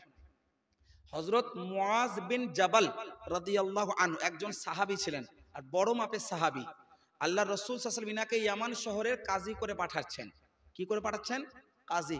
ইয়ামান শহরের কাজী করে পাঠাচ্ছেন। পাঠানোর সময় আল্লাহ রাসূল সাল্লাল্লাহু আলাইহি ওয়াসাল্লাম ইরশাদ করেন যে, আচ্ছা তোমার কাছে যদি কোনো মুকাদ্দামা আসে, কোনো এমন প্রশ্ন চলে আসে, সেটা সমাধান তুমি কিভাবে করবে? তো এই সাহাবী উনি বলছেন, আকযী বিকিতাবিল্লাহ, আমি পবিত্র কোরআন শরীফ থেকে তার সমাধান করে দেব।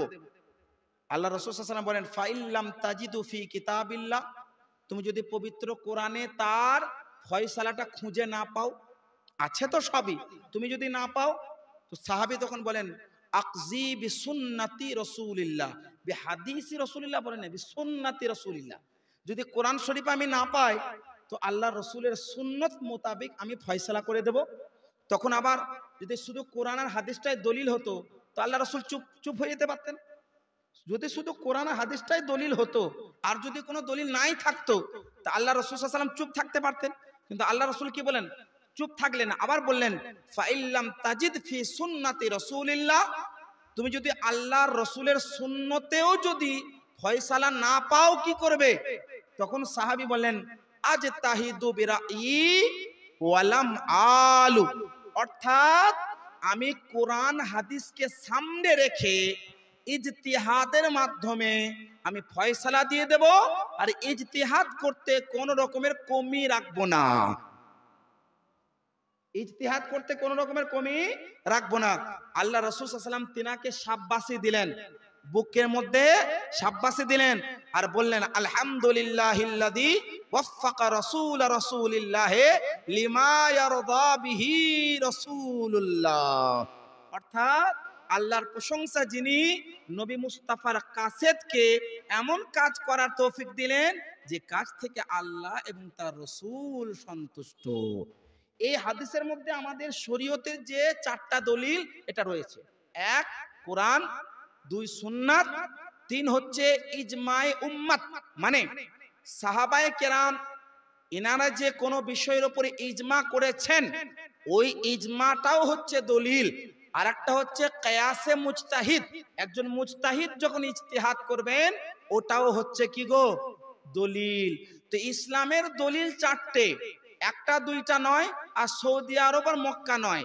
ইসলামের দলিল কয়টা? চারটা। কোন বিষয়ে হারাম সাব্যস্ত করার জন্য অকট্ট দলিল লাগবে। কোরআনের অকাট্য দলিল কোরআন থেকে দিতে হবে বা হাদিসে মুতাওয়াতির থেকে দিতে হবে, যেখানে কোনো সন্দেহ নাই। ওয়াজিব প্রমাণ করতে হলে দলিলে কাতঈ, যদিও কিছুটা সন্দেহ জান থাকে, তবু কমসে কম হাদিসে মাশহুর দ্বারা সেটা প্রমাণ করতে হয়। না হলে কোন বিষয় প্রমাণ করার জন্য মুজতাহিদগণের ইজতিহাদ অথবা ইজমায়ে উম্মতের সাহারা নিতে হয়। এই চারটে ছাড়া অন্য কোনো দলিল নাই।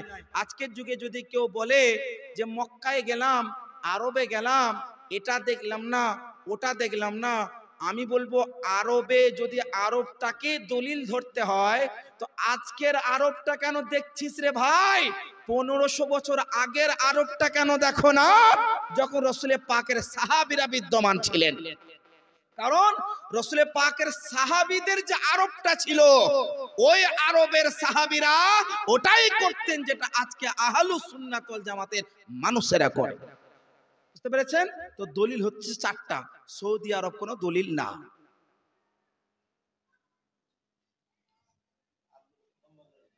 কোন জানার বিষয় আছে আপনাদের? জানতে পারেন।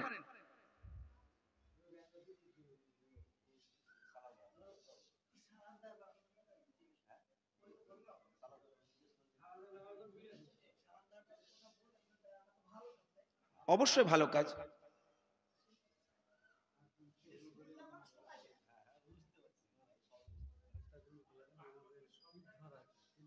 আচ্ছা, পীর ধরা, পীরের হাতে বায়াত করাটা কি? অনেকে এটাকে ওয়াজিব ভাবে, অনেকে ফরজ ভাবে, অনেকে হারাম ভাবে। না ফরজ, না ওয়াজিব, না হারাম, এটা মুস্তাহাব আমল, একটা ভালো কাজ। তবে হ্যাঁ, পীর ধরতে হলে বাপ কামেল পীর ধরুন। আর পীর মানে যে তসবিহ নিয়ে থাকতে হবে, জুব্বা পরে থাকতে হবে, এটা কোনো জরুরি নয়।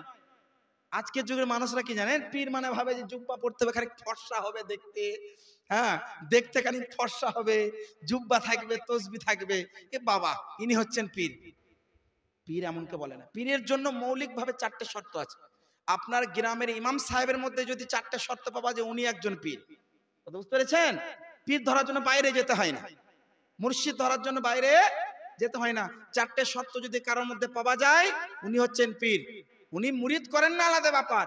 যদি এমন কেউ হন যার মধ্যে চারটে শর্ত আছে, মুরিদ করেন না কিন্তু উনি পীর। এক নম্বর শর্ত, প্রথম শর্ত, সুন্নি সহিউল আকীদার মুসলমান হতে হবে। দুই নম্বর শর্ত, গায়ের ফাসেক হতে হবে। ফাসেক হলে চলবে না। ফাসেক কাকে বলা হয়? যারা প্রকাশ্যে গুনাহে কাবিরা করে, এমনটা যাতে না হয়। তিন নম্বর শর্ত কি? আলেম হয়। আজকে জালেম ব্যক্তিরাও পীর সেজে বসে আছে, বুঝতে পারছেন? ঢঙ্গি বাবা, ভণ্ড বাবা অনেক বেরিয়েছে, কথা বুঝতে পারছেন? যারা কামেল পীর, প্রকৃত আল্লাহওয়ালা, তিনাদেরকে আমরা মানি, সাপোর্ট করি, কারণ কোরআন হাদিসে তিনাদের সম্পর্কে এসছে। কিন্তু যারা ঢঙ্গি বাবা, ভণ্ড বাবা, তাদেরকে আমরা মানি না, মানাটাই হারাম, কথা বুঝতে পারছেন? তো তিন নম্বর শর্ত হলো আলেম হতে হবে, কোরআন হাদিসের জ্ঞান থাকতে হতে হবে, সে যেন জরুরি দ্বীনি মসাইলগুলো বের করতে পারে। আর চার নম্বর শর্ত হলো তিনি পীর সাহেব, তিনার পীর, তিনার পীর, তিনার পীর, এইভাবে আল্লাহ রসুল সাল্লাল্লাহু আলাইহি ওয়াসাল্লাম পর্যন্ত ওনার সম্পর্কটা যাতে যুক্ত থাকে, মাঝখানে কোনো তার কাটা না থাকে, কথা বুঝতে পেরেছেন? ইনি হচ্ছেন পীর। যাকে তাকে পীর বলবেন না। সুনান ইবনে মাজাহ শরীফের হাদিস, আল্লাহ রাসূল সাল্লাল্লাহু আলাইহি ওয়াসাল্লাম বলেন, আলা উখবিরুকুম বিখিয়ারিকুম, আলা উনাব্বিউকুম বিখিয়ারিকুম, হে আমার সাহাবীরা, তোমাদের মধ্যে শ্রেষ্ঠ ব্যক্তি সম্পর্কে বলবো, মানে আল্লাহর ওলি। আল্লাহ রাসূলকে সাহাবীরা বললেন, ইয়া রাসূলুল্লাহ আপনি বলুন। আল্লাহ রাসূল বলেন, খিয়ারুকুম আল্লাযীনা ইযা রুউ যিকিরাল্লাহ, তোমাদের মধ্যে আল্লাহ ওয়ালা তারা যাকে দেখলে আল্লাহ স্মরণে চলে আসে। তো প্রিয় দর্শকবিন্দু, মনে রাখবেন, পীর ধরা এটা, বায়াত করা এটা মুস্তাহাব একটা কাজ, ভালো একটা আমল। আর কোরআনের মধ্যে এর কথা রয়েছে, ইন্নাল্লাযীনা ইউবাইউনাকা ইন্নামা ইউবাইউনাল্লাহ। বায়াত করাটা সাহাবীদের সুন্নত। সাহাবীরা রাসূলের হাতে বায়াত করেছিলেন, ইয়া রাসূলুল্লাহ আমরা আপনার হাতে সমর্পণ করে দিলাম, আপনি যেদিকে ঘোরাবেন সেদিকে যাবেন। বায়াত মানে কি বলুন তো? এই পীরে মুরিদ হয়ে চলে এলাম, নামাজ নাই, আমি মারেফাতি লোক, এই চলতে চলতে নামাজ হয়, এই নামাজ হয়। আরে বায়াত কাকে বলা হয়? সাহাবীদের কাছ থেকে শিখুন। বায়াত মানে সমর্পণ করা। একটি লাশ আছে মনে করুন,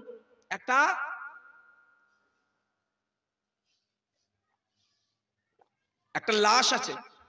আপনি লাশকে যখন ধোয়ান, ডান দিকে কাত করেন, বাম দিকে কাত করেন, তুলেন, তো লাশকে আপনাকে বলে ডান দিকে ঘুরিও না, এ বাম দিকে ঘুরিও না। লাশ কি বলে? লাশ কি বলে? তুই যেদিকে ঘুরাবে ঘুরানো রে, আমাকে ধুতে হবে। হ্যাঁ, তো বায়াত মানে হচ্ছে ওই, আপনি লাশ মানে আপনাকে আপনার মুর্শিদ যেদিকে ঘোরাবে সেই দিকে যান। মুর্শিদ তাকে বলা হয় যিনি হাকিকি আলিমে দ্বীন হন। এই চারটি শর্ত পাওয়া যাবে, কোরআন সুন্নাহর দৃষ্টিভঙ্গিতে, কিয়াস ইজমার দৃষ্টিভঙ্গিতে আপনাকে শরীয়তের শিক্ষা দেবে, দিশা দেখাবে, উনাকে পীর বলা হয়। বুঝতে পেরেছেন?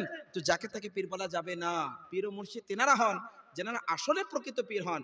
আর পীরের হাতেই যে বায়াত হতে হবে এমনটা নয়, এটা মুস্তাহাব কাজ, হতে পারলে ভালো, না খুঁজুন, খুঁজুন, যদি না পাচ্ছেন ভালো পীর তো এটা মানুন, আমার পীর মুর্শিদ হুজুর সাইয়্যিদি গাউসে আজম রাদিয়াল্লাহু তাআলা হুজুর গাউসে পাকের সম্পর্কে একটি কল রয়েছে সিররুল আসরার নামক কিতাবের মধ্যে, যে গাউসে আজম রাদিয়াল্লাহু তাআলা আনহু বলেন, যদি কেউ জীবদ্দশায় পীর বা মুর্শিদকে তলাশ করতে করতে না পেয়েছে, খোঁজ করতে করতে না পেয়েছে, তো নিজের দিলে দিলে ভেবে নিক আমি হলাম গাউসে পাকের মুরিদ, ইনশাআল্লাহ আমি হাসরের প্রান্তরে আমার মুরিদের অন্তর্ভুক্ত করে নেব।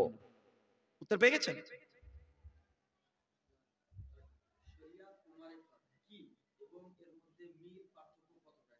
আমি একটা উদাহরণ দিয়ে বুঝিয়ে দিই, যে উদাহরণটা শেখ আব্দুল হক মুহাদ্দিস দেহলভী রহমতুল্লাহ আলাইহি দিয়েছেন। একটা গাছ, গাছের একটা শিকড় হয়, গাছের একটা তানা হয়, মানে বডি হয়, হ্যাঁ, গাছের লতা পাতা হয়, ফুল হয়, ফল হয়, ফলের মজা হয়, হয় কি হয় না? একদম সহজ উদাহরণ, যেটা আপনারা আজকের পর আর জিজ্ঞেসই না করেন হুজুর মারিফাত কি, মানে একদম বুঝে নেবেন, আশা করছি এটা আল্লাহ যদি আপনাকে তো আমাকে তৌফিক দেয় বুঝিয়ে দেব। হযরত শেখ আব্দুল হক মুহাদ্দিস দেহলভী রহমতুল্লাহ আলাইহি বলেন, একটা গাছের গোড়া যেমন, তো ইসলামটা হচ্ছে একটা গাছ, গাছের গোড়া মানে শিকড়টা হচ্ছে শরিয়ত। শিকড়টা কি? শরিয়ত। শিকড়টা কি? শরিয়ত। গাছের যে বডিটা এটা হচ্ছে তারিকাত, এটা কি? তারিকাত। আর গাছের যে ফল এটা হচ্ছে হাকিকাত, মানে বাস্তবে দেখা যাচ্ছে। আর ওই ফলের মজাটা হচ্ছে মারিফাত। কি বললাম? ফলের মজাটা, কেউ যদি বলে গাছের শিকড় হইবা কি লাভ, বডি হইবা কি লাভ, ফল হইবা কি লাভ, মারিফত আছে আমার, ও বেটা পাগলাকে মারবে না, মারবে না লোকে? আরে তুই গাছ লাগালেই না, গাছের শিকড়ই নাই, গাছের বডি নাই, গাছের ফল না, মজা পেয়ে গেলি?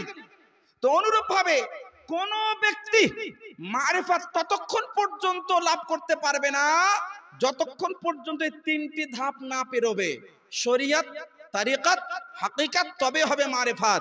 কারণ শরিয়ত হচ্ছে গাছের গোড়া, গোড়ায় যদি খোকলা হয় গাছের ফল স্বাদওয়ালা হবে? বুঝতে পেরেছেন? তো শরীয়তের নামাজ পাবন্দির সাথে পড়তে হয়, এটাই যদি কারণ না থাকে বলে মারিফত। মাওলায়ে কায়নাতের চাইতে বড় মারিফতের জ্ঞানী কেউ ছিল? রাসূল পাকের পরে সাহাবীদের মধ্যে আবু বকর সিদ্দিকের পরে, ওমর ফারুকের পরে, উসমান গনির পরে মাওলায়ে কায়নাতের চাইতে বড় মারিফতের জ্ঞানী কেউ ছিল? মাওলায়ে কায়নাত এক ওয়াক্তের নামাজ কাজা করেছেন জেনে বুঝে।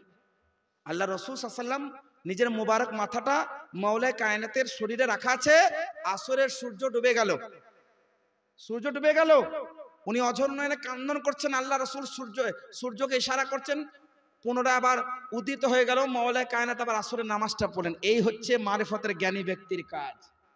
তো মারিফত শরীয়ত তরিকত হাকিকত বিহীন হয় না, মারিফত হয় শরীয়ত তরিকত হাকিকতের পরে। আশা করি উত্তর পেয়ে গেছেন।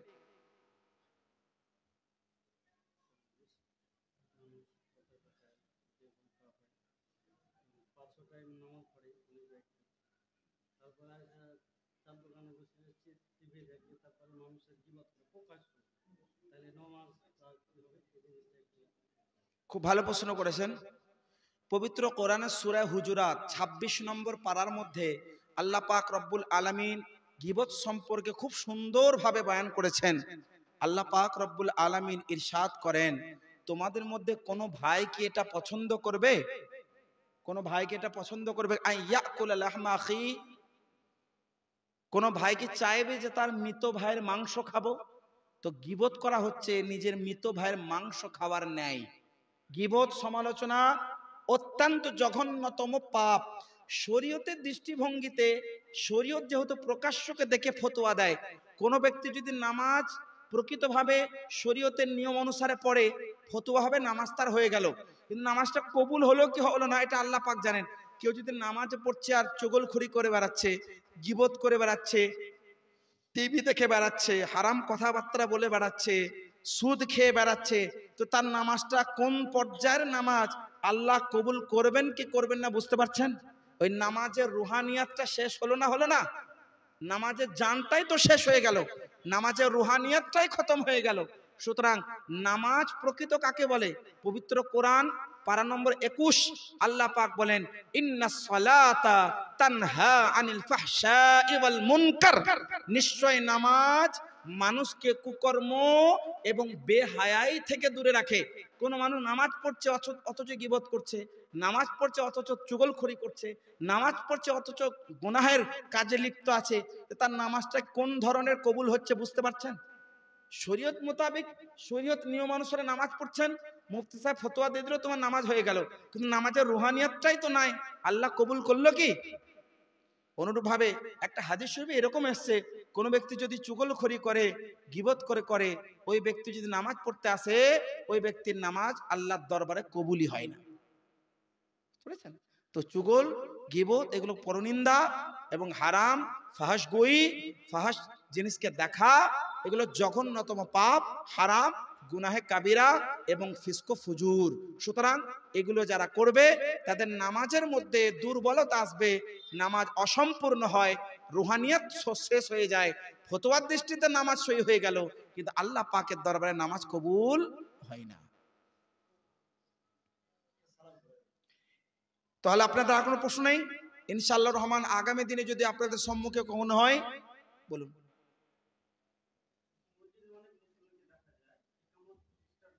জি জি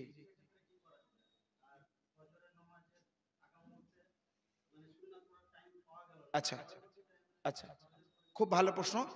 ফজরের নামাজ ছাড়া অন্যান্য নামাজের হুকুম আলাদা। ফজরের নামাজটা যেহেতু সুন্নাতে মুআক্কাদা কারিবুল ওয়াজিবও বলা হয়, মানে সুন্নাতে মুআক্কাদা, মানে মুআক্কাদা সুন্নাত, এমন সুন্নত যেটা তাগিদ এসছে প্রচুর।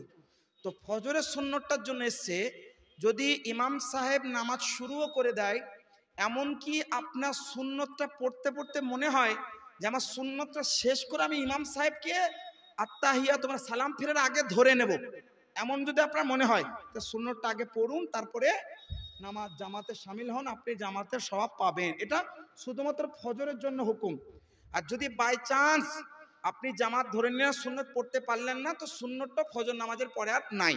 কারণ ফরজ নামাজের পরে কোন রকমের কোনো নফল নাই, কারণ কুল্লু সুন্নাতিন নাফলুন ওয়ালা আকসা, প্রত্যেকটা সুন্নত হচ্ছে নফল, প্রত্যেকটা নফল সুন্নত না। তো ফরজ নামাজের পরে কোনো সুন্নত নফল নামাজ নেই, এই জন্য ফজর নামাজে যদি সুন্নতটা ছেড়ে যায় পরে আর আপনি পড়বেন না। এক, অন্যান্য নামাজ যেমন জোহর এবং এশা, জোহরের নামাজে যদিও সুন্নাতে মুআক্কাদা, এর হুকুমটা হচ্ছে এটাই যে আপনি 2 রাকাত নামাজ দাঁড়িয়েছেন, 2 রাকাত পড়ে নিয়েছেন, আর আপনার ইকামত শুরু হয়ে গেল, তো আপনার নিয়ম হবে আপনার ইকামতটা ধরা, মানে আপনাকে প্রথম রাকাতেই শামিল হওয়া, ওই 2 রাকাতে সালাম ফিরিয়ে দেন, ওটা নফলে যুক্ত হয়ে যাবে। কিন্তু জোহরের ক্ষেত্রে কি আছে, ফরজ নামাজটা পড়ার পরে 2 রাকাত সুন্নত যেটা ফরজের পরে পড়তে হয় ওটা পড়বেন, তারপর আবার এই সুন্নতটা আবার আদায় করতে পারবেন। এটা আপনার জোহরের ক্ষেত্রে। বাকি নামাজ, এশার নামাজের পূর্বে সুন্নত, সুন্নতে গায়ের মুআক্কাদা, ওটা সুন্নতে মুআক্কাদা নয়। সুতরাং জামাত দাঁড়িয়ে গেলে আপনি জামাতে শামিল হবেন, আর এই সুন্নতটা কাজা নেই। আশা করি উত্তর পেয়ে গেছি। ইনশাআল্লাহ রহমান আগামী দিনে আপনাদের সম্মুখে হলে বিষয়গুলো নিয়ে আলোচনা করব। আল্লাহ পাক আমাদের সবাইকে সঠিক শিক্ষা লাভ করার তৌফিক দান করুক। আখিরু দাওয়ানা আনিল হামদুলিল্লাহি রাব্বিল আলামিন। আসসালামু আলাইকুম ওয়া রাহমাতুল্লাহি ওয়া বারাকাতুহু।